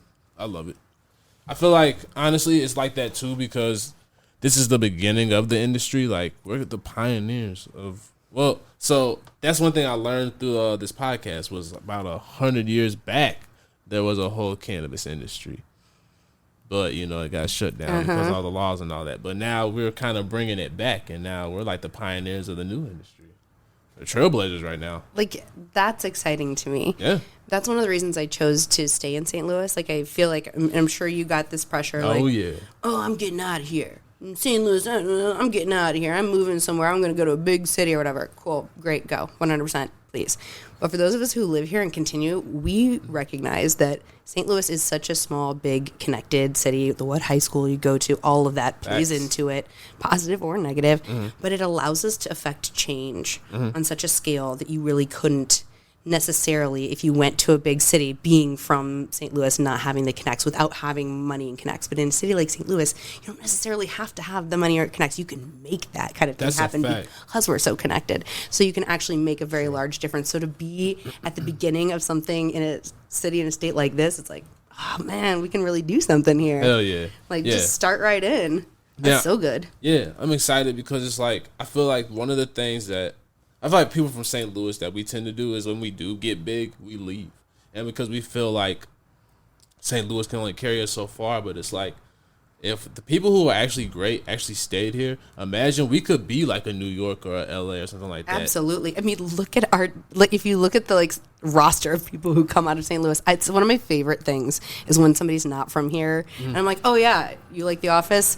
Jenna Fisher, these two, all three of them. 3 characters from The Office are all St. Louis. Or we're talking sports. And I'm like, oh, well, do you like this? Do you like that? Yeah. Oh, yeah, Cardinal State, Busch Stadium. Like, it's just, we have so many people. And a lot of them used to stay here. Like, I remember thinking it was crazy that Matt Halliday would stay here in the off season. But he would stay here because it's inexpensive to live here. He could have a really big house. He has a great place to raise his family. So he would always be, I think he was in the Creve Coeur kind of Ladue-ish area. Yeah. Because you'd always see him out at the ice cream shops out there, the little froyo places. I feel like I'd always see him out there. But he'd live here because it's inexpensive. You can actually do what you want here. And I think there's a whole class of people like us who stayed here who are going to change it. And I love it. I'm here for it. Yo, you just brought memories back with the froyo, yo. Don't you, pre-COVID, I have not been to one of those Scoopy Scoops because I know that it's not on the chunks of Oreo. But I just also don't know what germs. You guys, they made me so aware of all the germs that I hadn't even thought about. That's what Especially the pandemic buffets. did. You ruined Ryan's country buffet for me. Ryan's. I'm not gonna lie, I'm ratchet at heart, so COVID did bother me, but at the same time too, I was like, man, I'm gonna build immunity. I'm just gonna keep going. It made me paranoid. I was like, no, there are germs everywhere. I had been a eat that off the ground girl before that. Changed my Golden Corral. Yeah, that had changed. Oh, I love Golden Corral. Ruined it for me. Do you guys have favorite? This is totally off topic, but I was thinking about how when I do consume in a recreational manner, I do love to watch stoner movies. Do you guys have a favorite stoner movie? Oh yes, Sausage Party. Oh my God, I own that movie. I do too. It's amazing, yo. Nowadays, because there's so many streaming services, you only own movies you love. Yep. I own that movie. Yep. Seth Rogen is one of my ultimate favorites. So pretty much anything that he's in, whether it's Pineapple Express or This Is the End, I absolutely love it. They're so good. Are you into any of his cannabis merch? Yeah, if I get I know, right? Any of it. He has a really cool standing ashtray that's it would be perfect for the side of couches. It's I know exactly which one. $3,000. I'm like, yeah, no. That's what I'm saying, because I'm a broke boy. You know what I'm saying? You wrote these stoner comedies about these poor people who smoke weed. Where do we fit into your merch scheme, man? But I do appreciate he's working towards Alzheimer's, and I love that he does that charity for Alzheimer's. So I love that about him too. Yeah. Have you guys seen the stoner comedy Smiley Face? No. Okay, that's on your calendars to do. It is Anna Faris. It's absolutely incredible. She starts out the movie, and she's high, so she goes to her refrigerator and decides to eat her roommate's cupcakes. Little does she know they are all laced, and she is entirely too high, and then continues to just have the craziest day of her life. And she's truly a comedic genius for it. That sounds lit. Yeah, it's definitely before she got famous. There's a lot of other famous people in it too. The cast is really deep. I love movies like that. But it's so weird. Who else is John Krasinski, Adam Brody. Yeah. Adam Brody. Jane Lynch. Yes. It's such a good movie. See, I love movies like that where it's at the beginning before anybody's famous, and then you go back and look at it and you're like, oh shit, look at all these people that came from this one movie. Yes. Adam Brody's the dealer and he's got dreads. It's what? Why? So good. What about you, T? Probably Harold and Kumar. Oh, classic. That or The Room is always a hit classic. What, have you never been to the Tivoli at midnight when they did the screens for it? It's terrifying. You know another good one? Rocky Horror Picture Show. Oh, at fantastic. the Tivoli. Oh, yeah. Have you ever seen that at Tivoli? No, I've always wanted to do one of those midnight showings. They look so good. You gotta do it. And that's such a St. Louis thing. Yeah. I mean, when I left radio, I knew I was going to leave at some point. Mm-hmm. I didn't know when. I actually thought that they'd make me leave because that's what all radio people think. We all think eventually somebody's going to fire us because a lot of people do get fired. It happens. So I was like, oh, man, something's going to fire me. I can't be at Lux on radio on socials because socials will be forever. Right. So I changed to Lux St. Lou, and people are like, well, that's going to pigeonhole you to St. Louis. I'm like, I love my city, and I'll proudly rep this like Nelly does until forever. Like, I will go down. But, like, that is such a St. Louis thing. The Tivoli, like, Halloween time, Rocky Horror. I can't believe I haven't done it. Like, I need to make a checklist. Honestly, I should ask the bucket list people, the folks over at STL Bucket List, to make me an actual bucket list. Actually, do they have one, a running list? I think they do. Yeah. They should. Yeah. I want them on the show. Oh, such nice people, too. Also, just anybody who's putting into the St. Louis community, the more we all lift each other up, and it's just great. And to see them highlighting so many great places just always makes me so happy. Plus, it also lets me know what's going on. Hell yeah, for real, though. Now that I'm not on the radio, I don't get as many press releases as I used to, which is fine because they were literally flying in all the time, and some of them were not necessarily for me or anyone. So that's one of the other things. So, like, now that you're not having to full-time be on there, so what's it like having to not have to worry about what's going on in the world as much? It's weird. Really? Yes, but also wonderful because if I really want to, I can use my voice. Yeah. Which is something that in commercial radio I wasn't really encouraged to do, especially as things came down to more partisan-ish issues. I see them as humanity issues, but some people feel differently. So it's nice in one way because I'm not forced to pay attention to like every like major thing. So like when the Queen passed, I literally did not have to spend 2 days talking about her, which is great because colonialism and everything. Word up. You know what I mean? Like, I just don't care. Because, like, that's something you'd have to do if you were on the radio. You'd have to, like, care about stuff that you don't, like, oh, like, this person's cheating on this person or whatever, that kind of thing. But also, when it came down to important issues, I was not able to talk about them. Yeah. And definitely, it's nice to be able to finally speak my piece when it comes to things that are important, and cannabis obviously being one of them. But I protested a lot for Black Lives Matter the summer that George Floyd was taken from this world, and that wasn't necessarily popular because it separated people. Right. I don't understand the separation because, again, human, but people do separate, and so that, you know, I can say whatever I want, which is great. Exactly, yeah. So I'm happy about that. And it's sad because I had the biggest microphone in the city and I couldn't use it for that.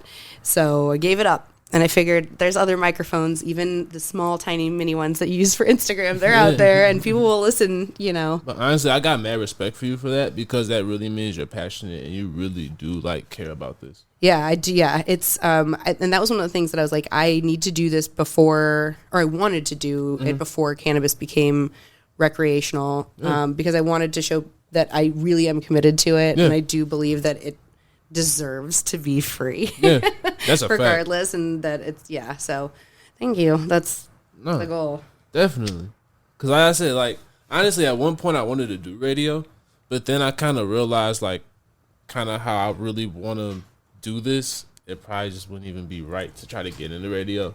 I felt like I probably would have got fired. And you know, it's nice because I feel that everybody needs a safe space to just enjoy. So for somebody to just be able to get off their shift at work and tune in and hear the songs they love and a couple of jokes, I want people to be able to have that space. I just couldn't be the person providing that space anymore. And it was one of those things where I don't think people normally take the initiative to leave before they should. They don't know when to leave the party. And I thought to myself, am I done doing this? No. Could I continue to do it? Yes. Am I still successful at it? Yes. Am I still making money for the company? They all seem pretty happy with me. Great. Yes. Does it make me happy anymore? No. Am I going to be doing as good of a job? No. Is it somebody else's turn? Also, yes. Like sometimes it's just time to leave the party and leave it for somebody else. And since I couldn't keep my mouth shut on issues that really didn't have any belonging in that space, you know, it was nice to be able to take it to another space and then allow somebody else to step in who can give them the relief. Yeah. Because they need relief. People need it. I just couldn't provide it because my brain was like, oh my God, you know how many people are dying from COVID? Like, we got to talk about these masks, folks. And like my grandma died 2 months into the pandemic. She was one of the first people from St. Louis. So thank you. So like I had the most horrific experience with it. You can't even have like a funeral with more than 10 people. It was 20 minutes. You didn't get to go to the grave sites. I've never seen her grave site. It's like one of these, nobody got to be with her for 2 months. It was just really awful. And trying to explain that to people, and people were like, ha ha ha, no, it's not real. We don't want to do this. And I was like, oh. And then on the radio I'd be like, hey guys, at the very end of the show, please consider maybe just trying to possibly wear a mask. And like, because I was totally afraid that somebody would email into my boss and be like, that girl's pushing her agenda. And I'm like, no, I just really feel like you should keep your spittle to yourself because we have no idea what's going on right now. Like, there was a large period where we were washing our groceries. We had no idea. All we knew is that it would reduce the spit. Like that. And it's just the minimum we could do it. You know what I mean? And we're so much farther past that. But like, that was the kind of stuff that was dividing us back then. Yo, I'm dying. I'm using that from here on out. Spit hole, yo. Like the little spittles. That's the new name. Just popping out of your mouth. Like, just keep it to yourself. It's so crazy. But again, I think of it as just a human thing. They think of it as a split thing. And I'm like, well, that's fine. Because you guys need a relaxing space where you can just hear your Nirvana and stuff. And the gal who's doing it now is great. So they're in good hands. And I can freely speak my mind in places that are not advertiser reliant. Yeah, you know what I mean? Yeah. Because radio's free because of the wonderful advertisers, so they do need them. Spinning the world. Yeah, that's kind of the one thing that I'm kind of like trying to decide when it comes to advertisers. I kind of like the fact that we just kind of go in and out, we do our thing, but at the same time too, like, you know. That's how that's how the free radio works. Like when I hear podcasts, like it's so funny. As a radio DJ, one of the things I was taught in school was how to do a live read, which is essentially an endorsement, a 60-second commercial for something.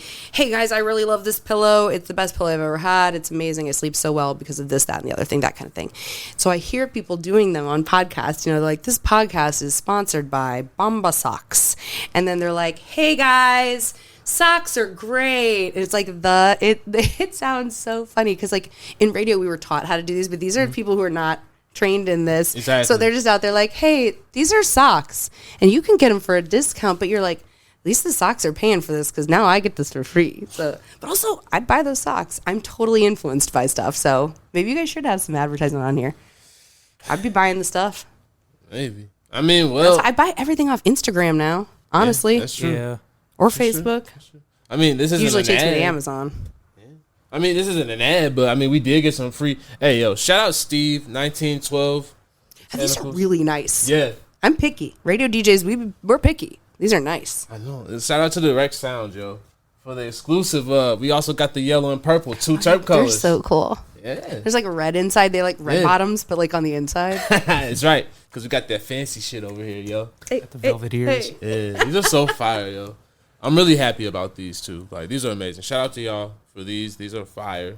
Y'all make sure y'all get some of these too. Quality. Direct Sound. Yeah. Make sure y'all follow them. You can find them on directsound.com, I believe. Yeah. All right, yeah. That was a good ad read. There you go. See, like, man, Ooh, noise cancellation, so good. Nah, for real though. I can't hear shit outside of these. Yeah, I was about to say, you gotta take those on the plane. Yeah, for real though. It's Yeah. like usually you can hear like the cars and all that in the background. No. I couldn't hear none of that today. That's great. Yeah. Actually, fun fact: the person who made these actually was the one who created noise cancellation. Oh yeah, you're right. Hey. Oh shit! Hold on. There we go. Yeah. Yeah, like for real though, patented and everything. That's awesome. Yeah. You know, I feel like I met the woman from. You guys tried the pearls from Gron? They're pearls. They're little edibles. Going back to cannabis from Gron. They are so chewy in a specific way. And I do remember, I feel like the owner, who's a brilliant woman, was telling me that they're like made by the same people who make like the very famous gummy bears. Like the.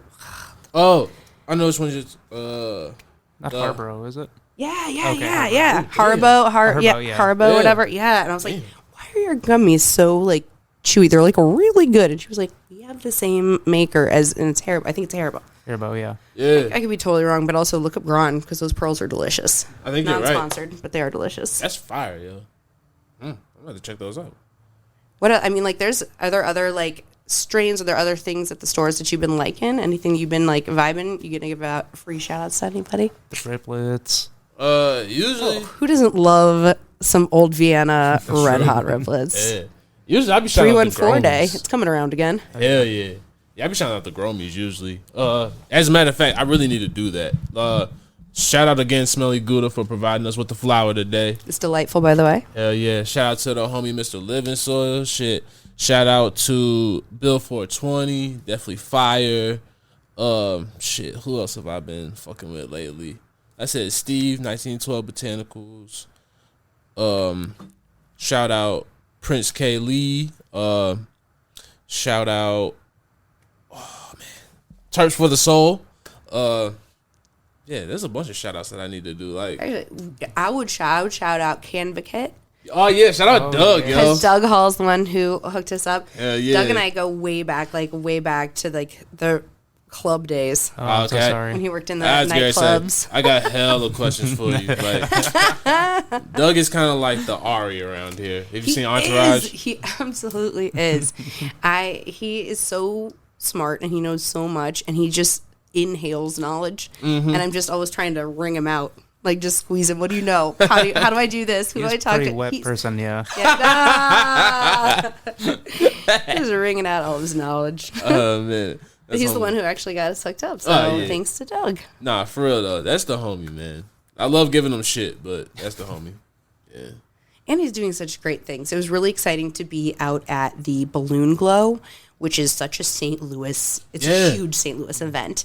But to see an entire village dedicated to cannabis is such a huge deal. And when I talked to him, I'm like, how did you make this work? Like, how did you go to the balloon people from St. Louis and be like, this huge historic event, let's drop in a bunch of cannabis brands? And they ended up sponsoring the handicapped area. So he goes in and like figures out ways, and it's just brilliant. I think he really is brilliant, and I hope that we do more of that kind of stuff. Yeah. Lumiere Sculpture Park Yeah. did the After Dark event. Yeah. Had a cannabis village there. It's How'd you more like doing that? representation. I loved it. I had such a great time. Yeah. Really loved just talking to people about cannabis and answering questions if I could, pointing them to Leafly if I cannot, because you always have Leafly.com. You'll never not have Leafly. You know what I mean? Hell yeah. But just being able to lend my personal experience to anybody, because a lot of times it's not what strain or what thing, it's what does it do for you. Exactly. That helps. Yeah, too. that makes sense. Just being able to talk to that many people about cannabis, because you don't often get to sit around and we're all in the same place to do that one thing outside of this, obviously. Oh, But yeah. like, it's nice to be out at those villages and like talk Yeah. to people at the booths and see what they're interested in. It's funny. There was a group of individuals who came up and they seemed to be around my parents' age, maybe a little bit younger. And I'm getting their names and information so I can get them some free product.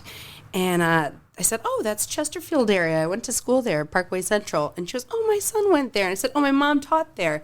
And my mom, like, taught her son. Oh, shit. And was like, my mom was a theater teacher, so, like, her son Yeah. worked on plays. And I was like, this is so incredible. Also, this is cannabis. Like, we're having this conversation. And I probably would not have had that conversation with my mom's student's mom in some other realm. But Exactly. here we are in 2022, and all things are possible. Yeah, for real though.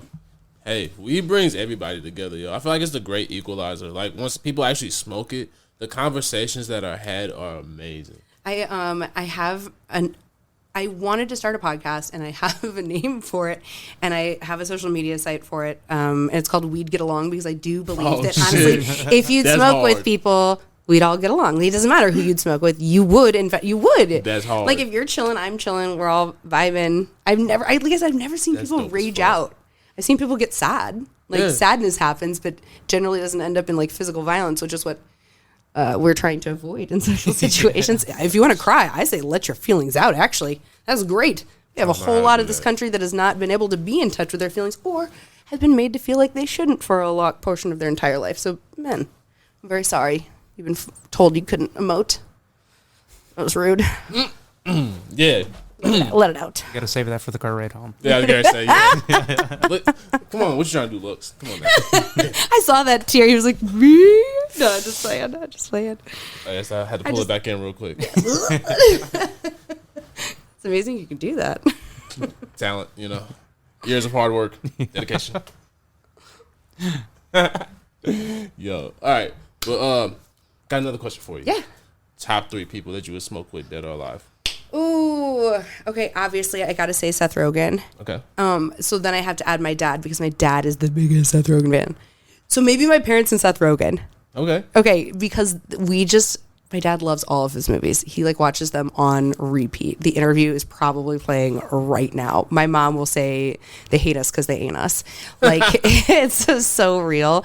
And he's just like I would just love to have that Pineapple Express moment. I think with my parents, tight. you know, or the Obamas.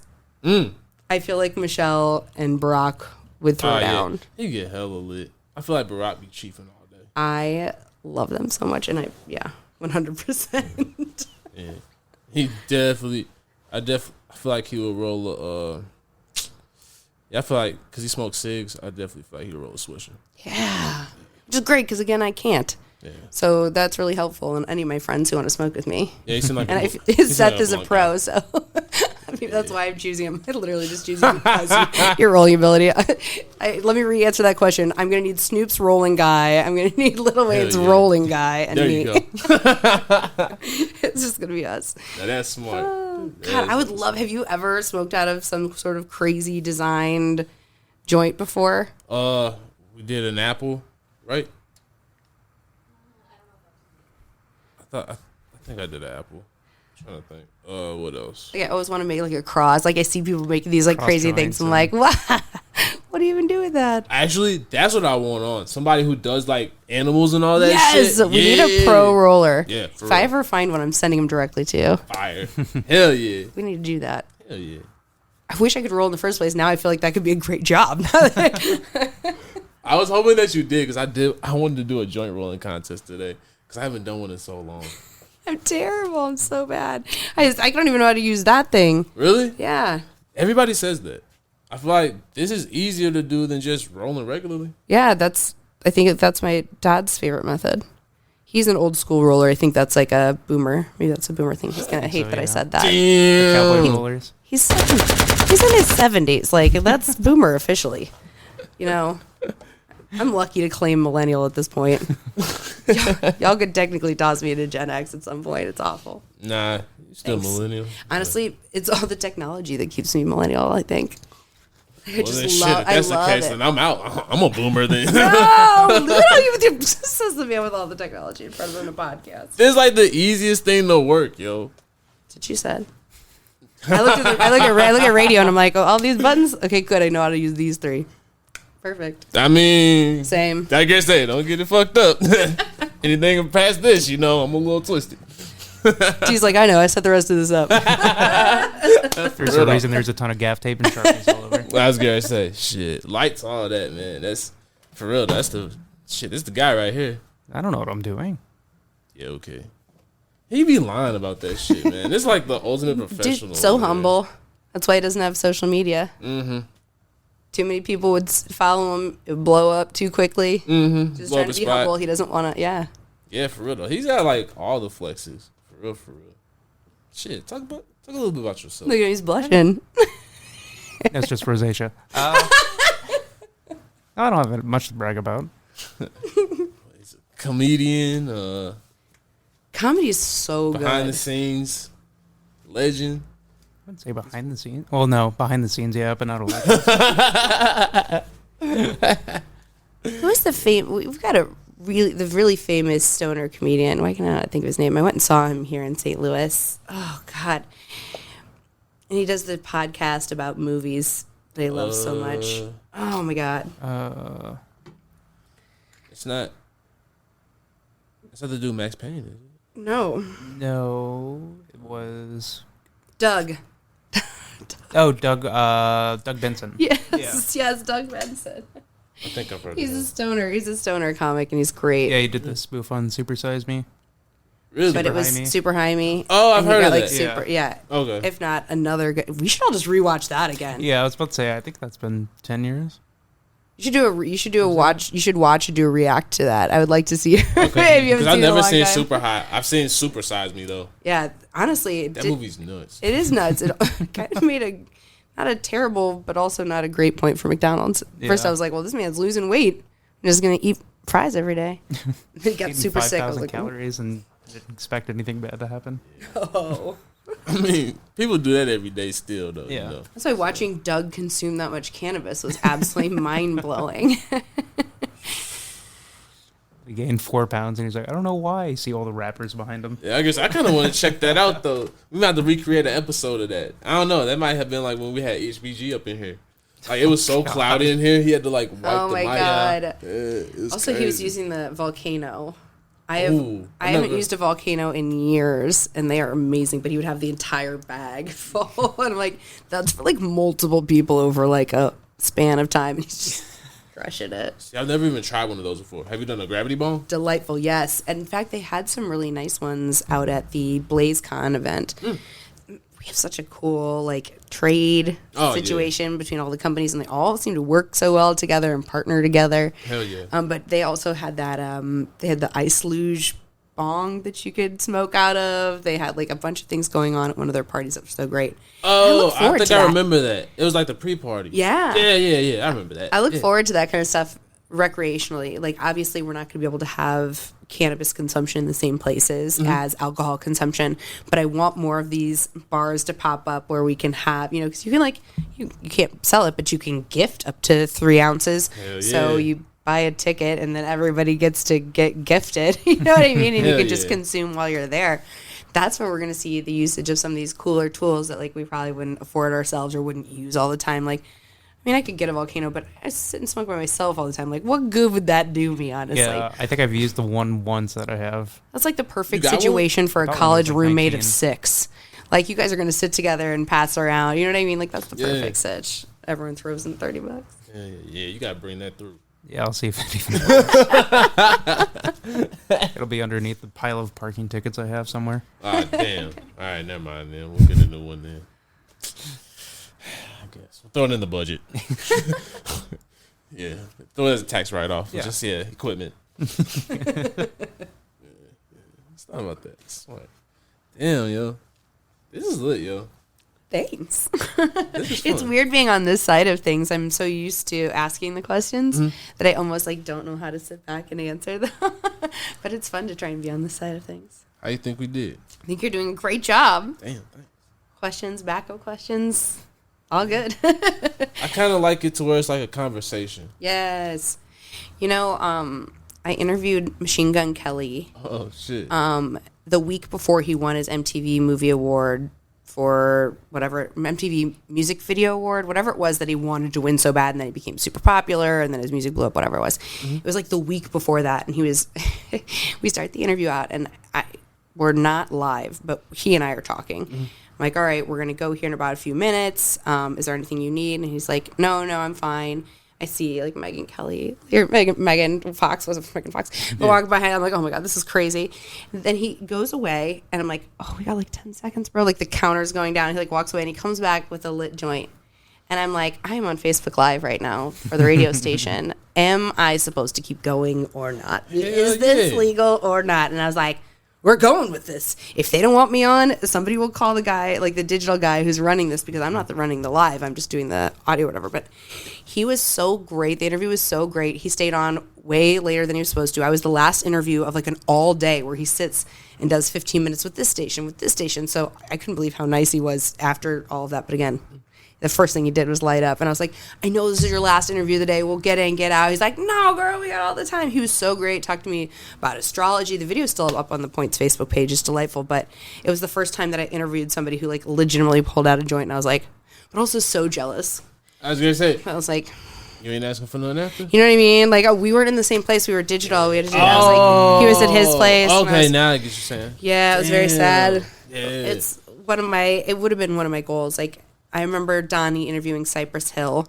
Oh shit! And we're at Lollapalooza, and we finish, and he says, "Hey, can you take a photo?" So I grab his phone and take a photo, and I look, and it's like 4:20, and I'm like, "Hey, just so you know, it's 4:20 right now." And they like look at each other, and I'm like, "Oh," and I'm like, "This is crazy, Cypress Hill." Like, there's some of those bands where I would have loved to have like a smoking experience with them, but interviewing in general is so fun and so exciting. But it's nice to try out being on the other side of it, I guess. Yeah. Did you ever get to smoke with any of the people that like? Yeah, I mean, a lot of the bands smoke, but mostly after the shows and whatnot.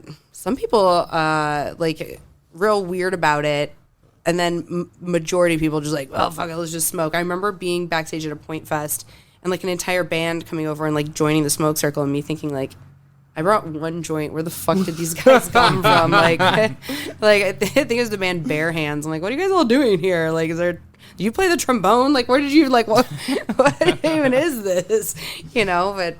That definitely sounds like a stoner if you play the trombone. Honestly, I feel like I was on the used tour bus, and Burt McCracken, like, my friend had brought his weed, and they broke it out on the table, but then he, like, took all the weed and put it into his grinder and then put it away. Oh. And we were all like, damn. We got off the bus, and my friend was like, that's so cool. Burt stole my weed. I was like, hey, man, you got a positive outlook about it. That's great. Shit. Like, Burt would have to run me my shit. What the you know fuck? What I mean? No, hell no. But truth be told, I feel so bad for them. They're like driving across the country. They probably don't have access to it unless they like know somebody at the venue who can get it for them, and then it's probably crap whatever they get. You know what I mean? So it's like, I guess you can have that. I suppose. If it were me, I would have been like, oh hey, what's up there? Yeah, for real though. Fuck that. Nah. There's an etiquette to this. We all. Yeah, tell them if they play some fire, you know, they'll get some fire. Yeah, you know what I mean? Shit. Yeah, nah. Like, Stained, Aaron Lewis. I mean, smoking with him is dope because he was 420s. He was like, what was it? High Times Man of the Year, like 2008 or 9. So it was like right after that. Mm-hmm. I remember because he'd been interviewed by Woody that year, and Woody mentioned it, and then got a giant Rice Krispie treat and had him sign it, and then like flung it out to the crowd at Point Fest. And I was like, oh, that's crazy. But also just like, I'm smoking with High Times Man of the Year. That's like tight, that yo. felt really cool. But those are people who are like all like openly smoking. Yeah. And I think we're just gonna see so much more of it now. And I'm excited about that. Hell yeah. Also with it recreational, they'll be able to just come in and get it, which is great too. Because I just feel like there's so many musicians, so many who perform high out of their mind. And it's like, they can't get it because they're driving over state lines. They're trying not to get federally ripped. You know what I mean? Like, yeah, that's true. It's nice that they'll be able to come into Missouri, and we're like, hey, adult use now. Come on through. Like, finally, you're safe here. Yeah, come get some of that Missouri fire, yo. Get in the Dollar General bag like the cookies opening. Yeah. Oh shit. Oh no. Nah. We coming up proper now. Don't be doing us like that. Come on now. Do you guys remember when Lil Wayne was in town with Blink-182? Yeah. And he was like smoking weed in the hotel room, and they were like, dude, your weed's just too loud. You got to open the windows. And he was like, what? And they're like, he's like, you're going to call the police? And they're like, no, we just want you to open your windows. He's like, you're calling the police? This is St. Louis. So he got in his tour van and took off. I was like, shit. The police were like, we were never called. They just wanted him to open his windows. Dude, paranoid shit. I was like, look, I could never knock a person for being terrified of the police in St. Louis. Never, especially a black man. But like, I was like, sir, they just want you to open your windows. It's just the smell. It's very pungent. It's like, they're just, come on, man, just open the windows. A little too paranoid, might right? I was also like, just go to the venue. No, he canceled like 3 or 4 dates on that tour. And the first one, he was like, said something about the audience and wasn't into it. I think he just didn't want to be on that tour, to be honest. Yeah. He walked up and found a bunch of like emo kids wanting to hear Blink-182 and was like, whoops. Yeah, he's like, fuck this shit. I did this wrong. Yeah, I'm Lil Wayne. I ain't got time for this. Yeah, no. He goes out there and raps to like little girls with like pink stripes in their hair. He's like, I hate this. I'm Lil Wayne. I guess, yeah, when you think about it, yeah, from that perspective, like, depending on the crowd, yeah, it'd be like, fuck this shit. What am I doing? I love Lil Wayne and Blink, so I'm like, yes. But, like, also, is he even excited to see me in the audience? No. Like, I might be drinking, so I'm at least of age, but he's still not excited to see my ass in the crowd. I blame him. You catch me at Dave Matthews, I fit in there real well. We all know where I'm supposed to be. Yo, lit. That's hilarious. No, speaking of that, K Valley. Hold on. Down in the valley where the girls get naked. Yeah. She took me to an emo night a couple weeks ago at the Hawthorne. Did you like it? It was interesting. Those are such a crash course in emo too. That's like down the rabbit hole you go. You're fully in at that point. Black balloons usually hanging around, like that kind of thing. Yeah. I'm just really surprised he pulled off fishnets that well. He keeps on trying to get that in. I was not wearing fishnets that night. You should have been. You would have fit in better. Not gonna lie. Just dark eyeshadow. That was it. That's really all you need. Yeah. Honestly, just all black clothing and you're good to go. Honestly, if you bring a little bit of emotion back to your eyeball again, you sucked it back in, you just squirt it back out. I love that stuff. I grew up on that stuff. It's so funny. Makes me think. And of course, the radio station, we played so much of it. I got to go on a Story of the Year, took me on a cruise with them. It was a Warped Tour cruise, and they did the emo night. And it was the first time I saw it. And I was like, oh, this is so much fun. So I've gone to a couple of them here in St. Louis. They're such a guilty pleasure. Brings me back to my Hot Topic days. Yeah, like I said, it actually wasn't bad. It was interesting. To me, it was like, all right. So this is everyone's singing along to literally every word. Exactly. It just reminded me of okay, so if emo kids got to go to the club, if they got a night at Will House. Yes, that's exactly what it is. Yeah. And they do. Speaking about, they do it across the street at Tin Roof. I think it's I want to say it's the first week of the month they have it. Really? Yeah, it's my friend Alexa's a bartender there, and she's told me about it. I'm like, I need to go. All right, really K Valley, you already know. Yeah, now you know. We'll go. Yeah, there you go. Yeah. Get me out there. Yeah, it's not really my thing. I ain't gonna lie. But props for supporting it, honestly. That's another place where cannabis really comes in handy. I do not love country music. I just wasn't raised on it. It's not in there. Same. But my friends took me to a Rascal Flatts concert, and I got so high, and I loved the entire thing. Do I buy their music and sing along to it? No. Did I have a great time enjoying what my friends loved? Was I along with them for the ride, present? Was I dancing to the songs with actual genuine joy and not the fake, I'm here for my friend? Yes. That was a totally different experience I wouldn't have enjoyed had I not had cannabis, because had I not, I'm telling you now, I would have stood there and been like, oh, dang it. This is not for me at all. These songs are all sad or romantic, or there's beer drinking, and I don't understand it, and and everyone's doing it because and there's such a huge following. But that's cannabis. I mean, and honestly, I think people just want to be seen and heard so badly. So when somebody says to you, "Oh man, I'm really excited about this show or this movie or whatever," and then you disconnect and you don't buy into whatever they're saying, and it's somebody who does improv, you always say yes. So if you just buy into it, you can really give them a feeling of being heard and being seen, and cannabis can put you in that present state of mind in order to be patient. I think that's beautiful. I don't know how we're going to do studies on it, but it would be nice to be able to explain that to people, hey, you can actually, your patience can grow. Yeah, for real though. It's crazy. You can actually turn that bad boy up. Yeah, it's one of the things I need to try though. I haven't tried it yet. Smoke and then go to improv. I would like to see that too. Yeah. I think that's something you should definitely try out. I feel like I'm gonna do it on the last day of class this time. Yeah, this semester. Yeah, this session. I think you'll have less your inability. You will not be afraid. You won't be inhibited. Yeah. You know what I mean? And you'll go out there and you'll make such brave and bold choices. I think it'll be your best performance yet. I truly believe that. I think you're right. Because, what I've been trying to do so far, the reason why I haven't smoked before is, I really want to be able to be vulnerable without anything. First. And then once I kind of feel comfortable with that, then go ahead and be all right, let's see if I really am better with the weed. Yeah. I'd like to think that I think people would hate it if I said, oh, I'm the best version of myself when I'm high. Because they're like, well, your normal status is not high, but also... Yeah, again, my body's making cannabinoids all the time, so it's kind of always in a status of high if you're real honest about it. Yeah. But I think that I sometimes just enjoy myself on such a different level because I'm able to let go of the people are looking at me or I probably look stupid or whatever. Yeah. This is a fun idea. I can just jump right in. Hell yeah. And if you don't feel that way, then I bummed for you because I know there are people who feel more paranoid and more afraid, and I just really hate that.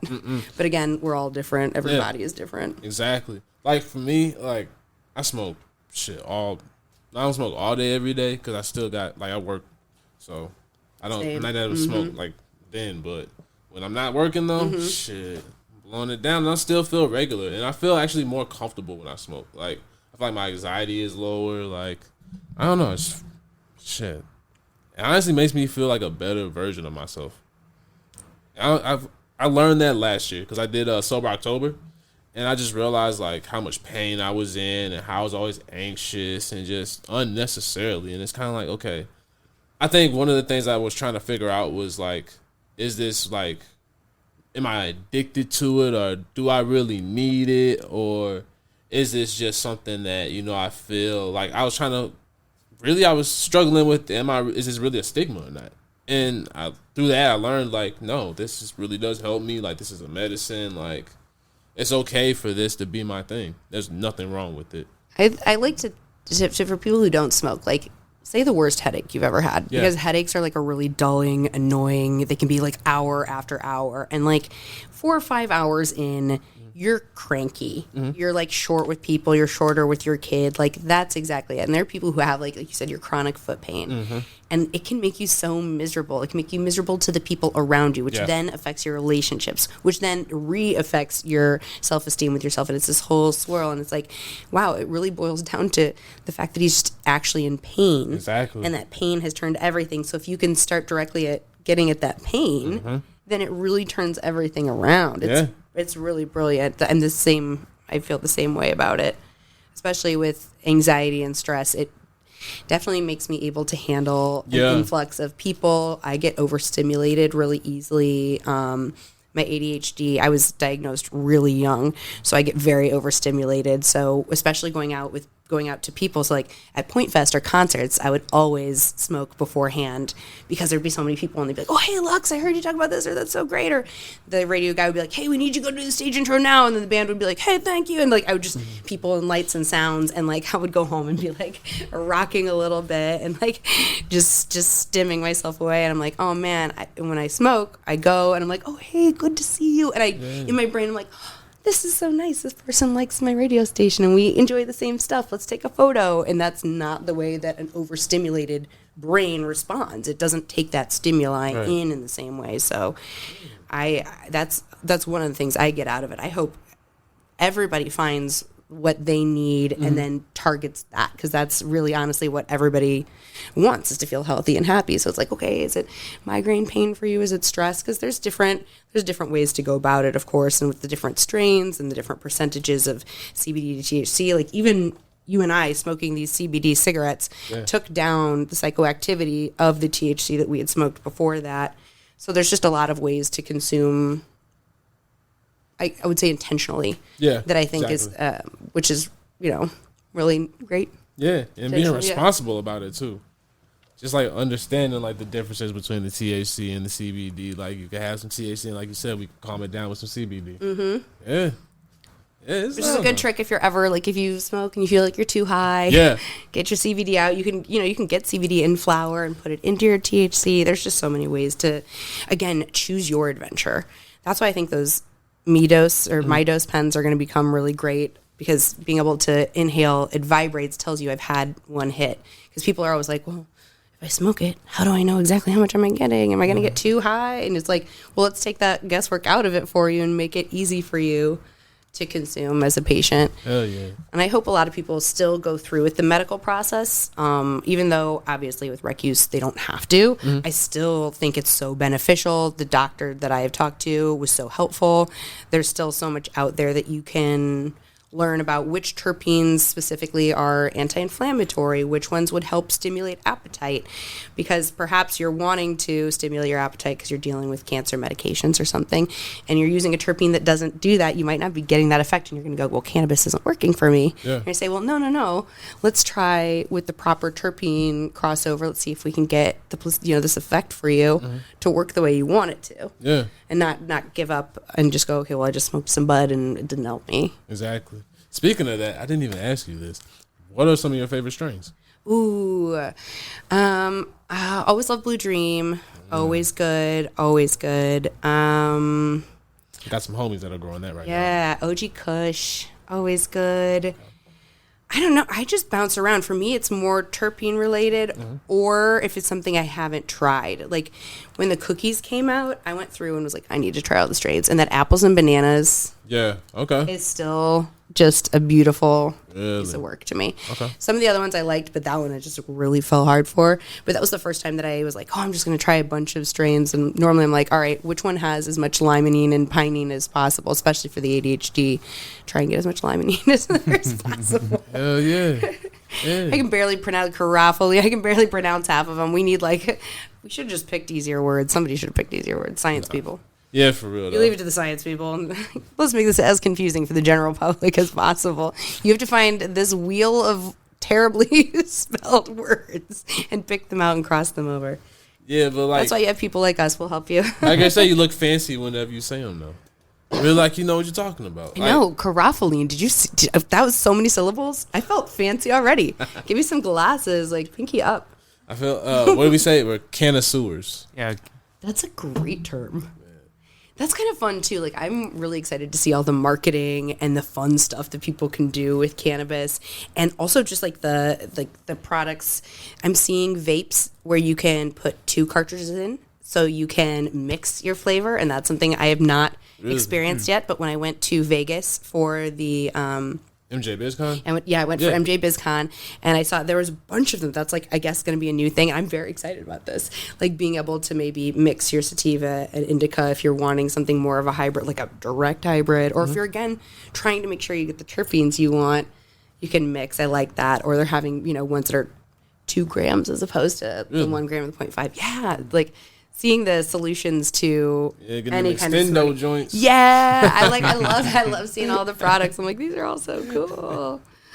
Yeah, I'm excited to see. Like, look at little I had tricks. a little trick box. Yeah, that's my first rig ever. Really? Yeah. Ah, you know what?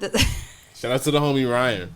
Yeah. Did he make it or paint it or? No, he just bought it for me. Oh, that's so cool. Like when it comes to like tarot cards, your first deck is supposed to be gifted to you. That's kind of special that your first rig was gifted to you. Oh yeah.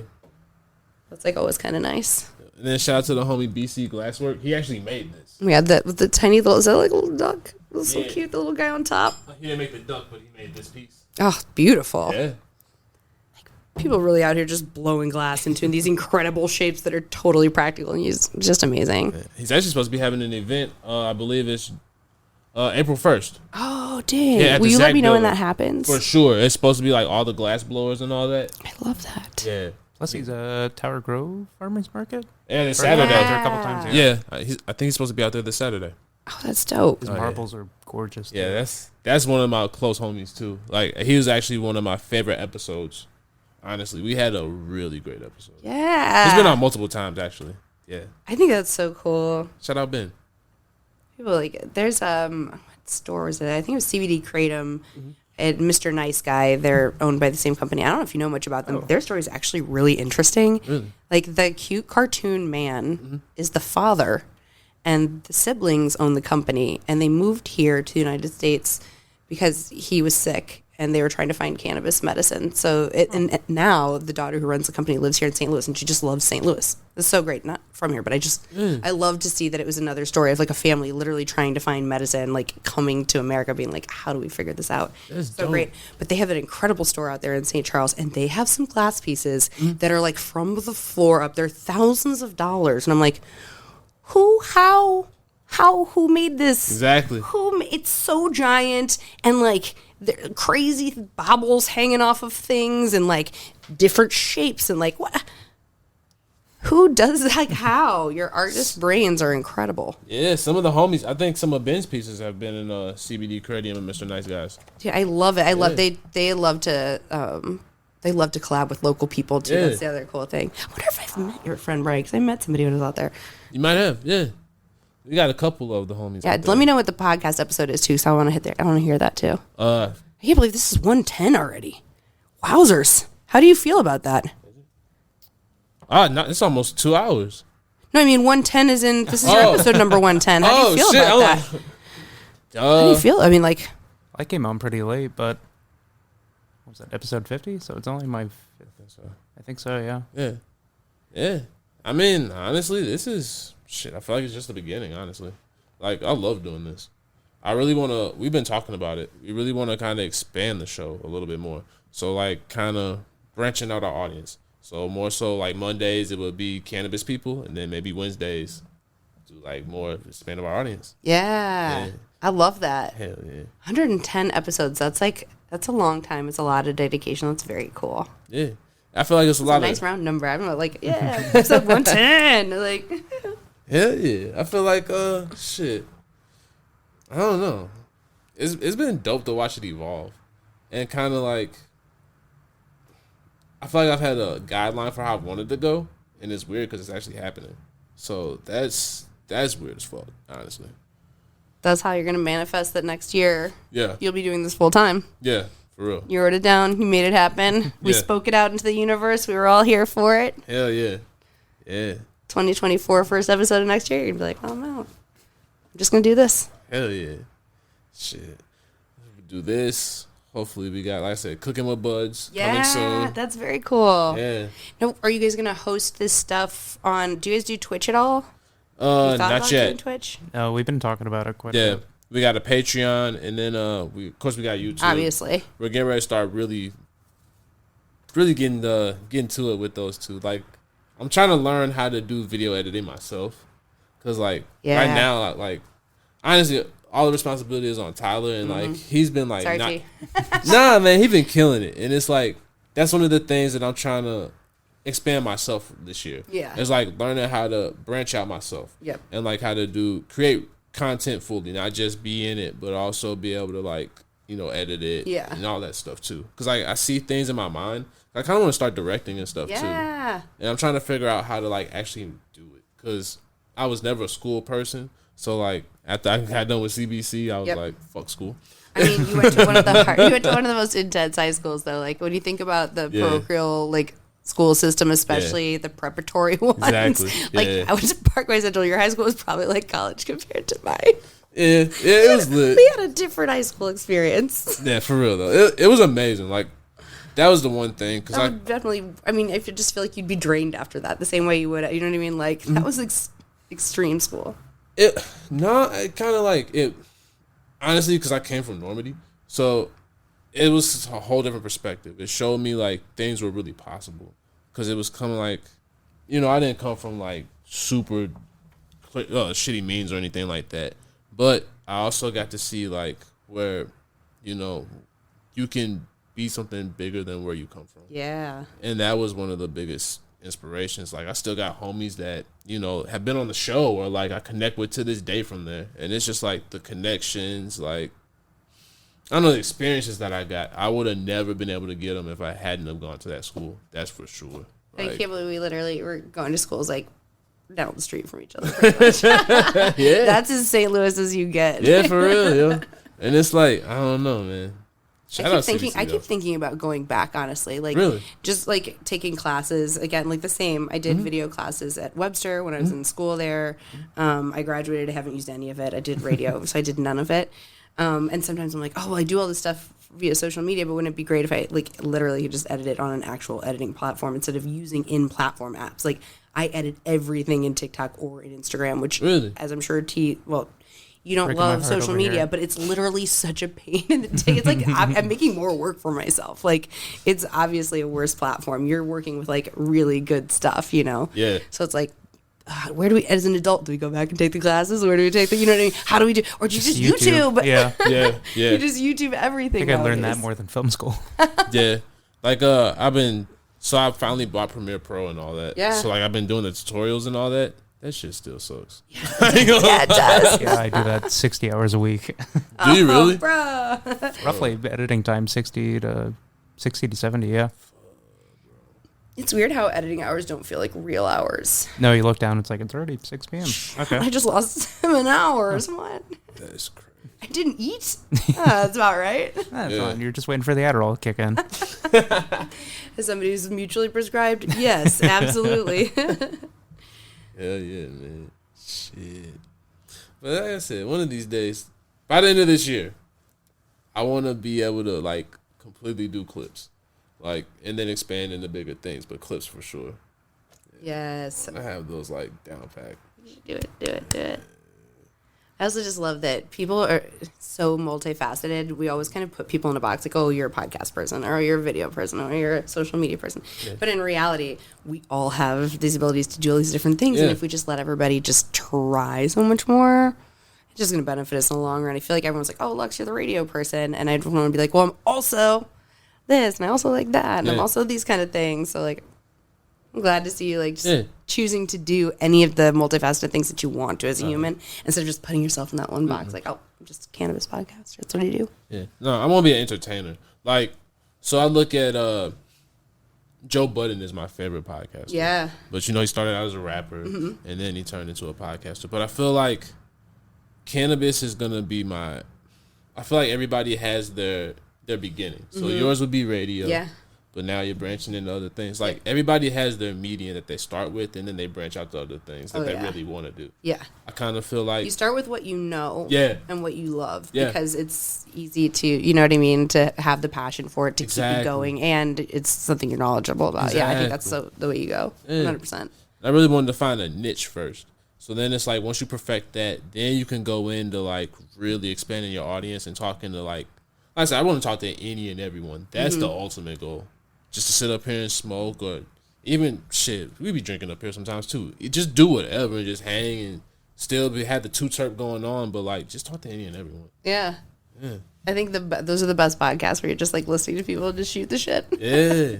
And start doing some comedy shit like sketches and all that. Like we've been talking about that for a minute. That's one of the reasons I started doing improv too. Yeah, I'm obsessed with Amy Schumer, and she just put out the new season of her show. I think it's on Prime, but it's really funny. Okay. But again, it's sketches and then comedy. But yeah, that's great.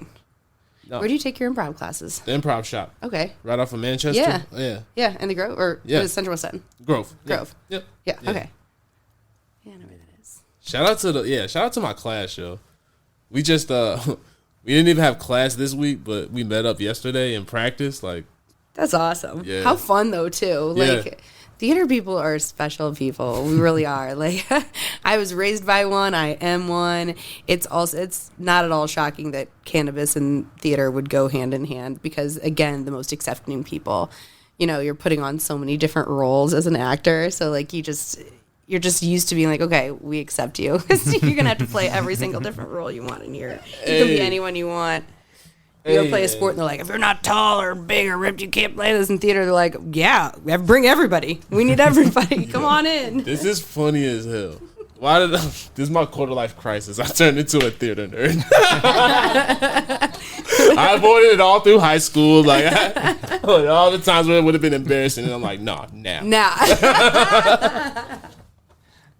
That's hilarious. You just made me realize that. I'm like, damn, hold you really on, shit. As an inner theater kid this entire time, I knew it.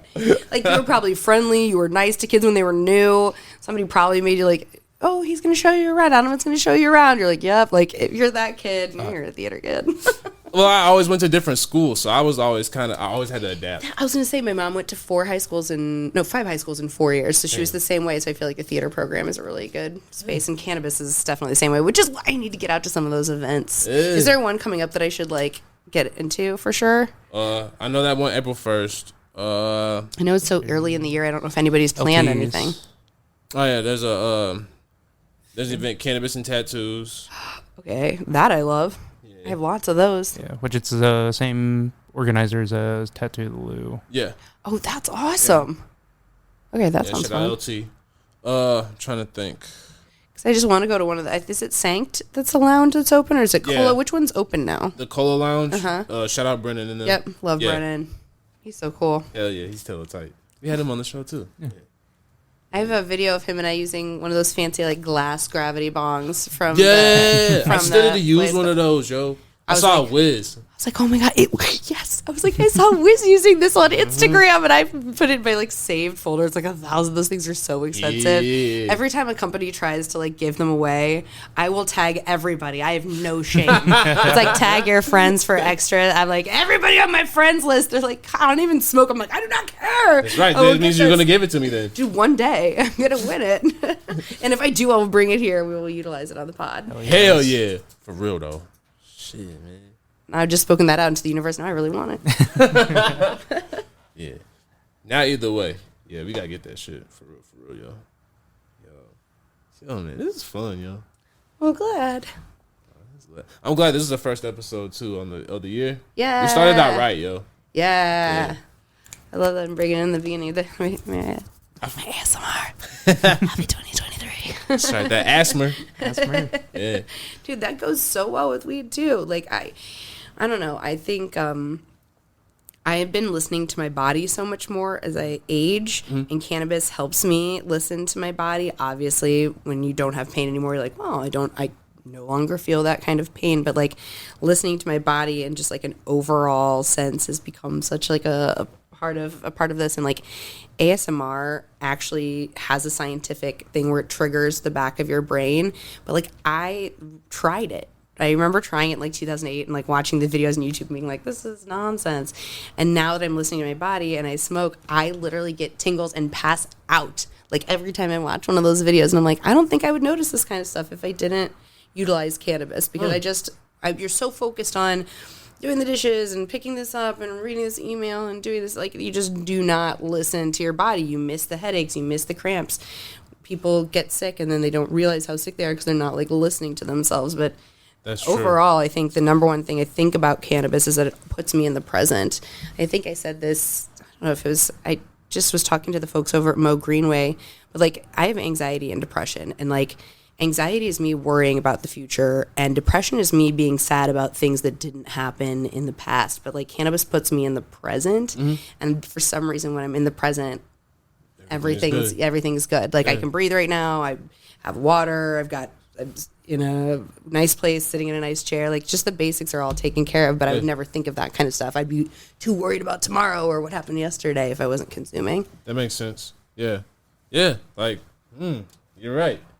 So, how do you, well, you did it anyway. So I guess that defeats the purpose. You said you smoked anyway. I was going to say, how do you think it'd be different if you had to like, actually, no, that still would be different. If you had been able to smoke while you were actually on air, do you think that would have been a difference? Oh, man. I think I probably would, my timing would have been off. I will say, somebody with ADHD, time blindness is something that I struggle with.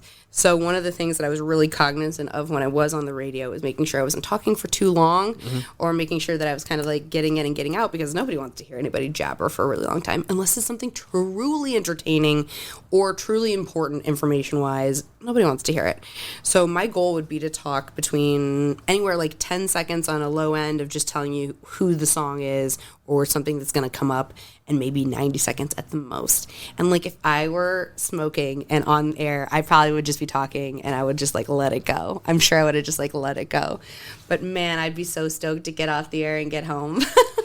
I'd be like, yay, I could get high again. But also not having to work till 2 p.m. I could get up at 7 a.m., smoke, do yoga, make myself breakfast, journal, like do any of the things that I would need to, that I could go into the station around, like 11 or noon and start prepping for the show, and then totally fine at 2 o'clock. And by the time I get off air, ready to go home and have my glass of not wine. Yeah. Hell yeah. My joint. But truthfully, I'm a bong girl. I have a water pipe, is what we used to call it in the Prohibition days. When you'd like walk into Sunshine Daydream and you say, I want a bong, and they'd all like literally go to the back room and you'd be like, what the fuck? Everybody like left here. No, you couldn't say that. You had to say water pipe. It's 3 foot tall, and I named it Shaq. Because Shaquille O'Neal is my favorite basketball player. Hey. And it's so funny. So I gave my mom a bong for Christmas a couple of years ago. And the other day I asked her, like, did you name it? And she said she named it Kobe. And I was like, this is funny because my mom doesn't like sports, doesn't care about basketball. And I was like, well, maybe she knows the relationship between Kobe and Shaq, and she's just playing off that. And then we were watching We Are the Millers. Have you seen that movie? Oh my God, it's a great stoner movie, but it's Jason Sudeikis and Jennifer Aniston, and they're carrying cannabis from Mexico over to the United States in a RV, and she's holding it as if it's a baby and trying to play it off like a giant pound, like it's a baby, and she names it Kobe. And I was like, that is literally so brilliant. Like, she named it after, like the baby weed in there. I had no idea that Kobe and Shaq had this great relationship. I was like, yeah, because of basketball, right? She's like, because of Kobe from We Are the Millers. And I was like, I'm so dumb, but yes, that makes total sense. Also, you guys should watch that movie. Put this on Smiley Face. You got to watch that one, and then you got to watch We Are the Millers, and then of course Super High Me. Now you guys have a list of movies. You're welcome. Hell yeah, yeah, yo. You on assignment? Yeah, I was gonna say. Yeah, I'm excited for that Super High Me though. Yeah. Oh yeah. Smiley, that sounds scary though. The Smiley Face. It's called Smiley Face. It's Anna Faris, and she's just really high. Not the Smile movie that's creeping me out on my streams. Oh, see, I'm glad we clarified that. Yeah, that's terrifying. See, I've been up here talking about. Oh no. I don't feel like getting high and watching horror movies are necessarily a great pairing. Yeah, I was gonna say, let's got a warped sense of weed movies here. What is this? Yeah. Like you just get high and watch The Purge. It's great. Lex, there's something wrong with you. Yeah, you know. Yeah, that's hilarious. Oh man, it's fire. Okay. I feel like we took enough of your time already. Good. Anything else you need from me? Trying to think. I want to save it because I want you to come back. So. Perfect. Yeah, for real though, this was fun. Thank you so much for having me. Thank you so much for being an advocate for cannabis before we lifted some of the stigma. We still have so much further to go, as you know, and you're going to continue to do that, which is great. But just thanks for letting me be on here, and thanks for welcoming me to the community. I'm definitely still a noob to the cannabis world, and I just want to meet everybody and help everybody reach the consumer they're looking for, and help the consumers find the information, the products, anything they're looking for, basically connecting the two, and you guys are doing that, so thanks for that. No, thank you.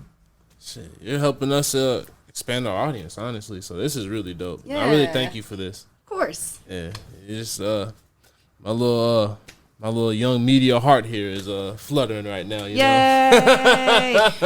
Pretty soon you'll be doing this for somebody else. You'll be turning around like, oh, you've had a podcast for like 12 years, and you'll be showing somebody else how to do it. Yeah, honestly, that's the goal, yo. Each one teach one, for real, for real. That's the truth. I really believe in that. Yeah. Such a cannabis thing to say too. And we puff and we pass. You know what I mean? We're not like puff puff stare at that guy like an asshole. Like we're a kind community. Not for real though. From the past, you pay it forward. You know? Yeah. Sometimes, like, especially in the city, like if, if I back in the past tense when I used to smoke in my car, you know, if I had a little bit left, you see like the homeless person on the side, pass on the rest of the joint. Yeah, help them out. Yeah, that's the goodness. That's the goodness in your heart. Yeah, I mean they deserve some fire, yo. Yep. Honestly, anytime you have it and you hear somebody like, "Where's that smell coming from?" You're like, bro, if you can find it, you can recognize it, you can identify it, we're friends. Yeah. We're friends. If you're calling the cops, I'm running. Yeah, we don't mess with them folks. For real, for real. But all right, let them know where you can find. I can find you. You can find me on all the socials at Lux St. That is my lifestyle page. But if you want to talk mostly about cannabis, at Midwestern Mary Jane or at Weed Get Along. Hell yeah! All right. You can find me on the streets or at the IG at No Socials T. Ooh, okay. On the streets. Oh, yeah, too bad they won't know what you He's look like. for the streets. T for the streets. Oh! T's for the streets. It's not the first time I've heard that. That sound effect was too good. I had to. T's for the streets. Yo, this is amazing. There's like 6 listeners of the show that'll agree with you. Hey, if you're in the know, you're in the know. Those are the ones that they did good on the chart, right? Oh, you got to tell Lux about that. No. Maybe off air. Yeah, we'll tell you about it. It's the funniest thing in the world, yo. All right, yeah, let me wrap this up. Oh, yeah, that was way too turped. I forgot. We talked about that on Way Too Turped. Yeah, that's right. Yeah, the lost episodes. One of these days, we're going to, like, make $100 tier, and we'll split it with Cap. Yeah. Yeah, all those few episodes that we did, we'll go ahead and air them one day. You should. Trust. They're wild. Like, crazy. A lot of mac and cheese. All right. Well, on that note, make sure you follow Ryan Rizk. You follow on all social media platforms. Shout out Flucker. Make sure you follow Eddie at Eddie_1991_. And then make sure you follow Flucker on Instagram. Make sure you follow us on YouTube. Make sure you hit up that Patreon. Discord coming to the public soon. Yeah, so make sure you look out for that. The hotline number changed. So, yeah, once that gets figured out, I'll start running that again. Make sure you listen to all the old episodes and all that. And then make sure you follow me, Donovan 2408, on all social media platforms. Yeah. Damn. Feels good to be back, yo. Too T3rpd. Hell yeah. I like that. Yo. That was my impression of the button. Yeah, always. It's Too T3rpd. I sounded just the same as you. Just exactly the same. Too T3rpd. Isn't that what he sounded like? Guys. I'm telling you. I think so too. You got it. Timestamp that. I was gonna say that's gonna be the new drop now. Peace.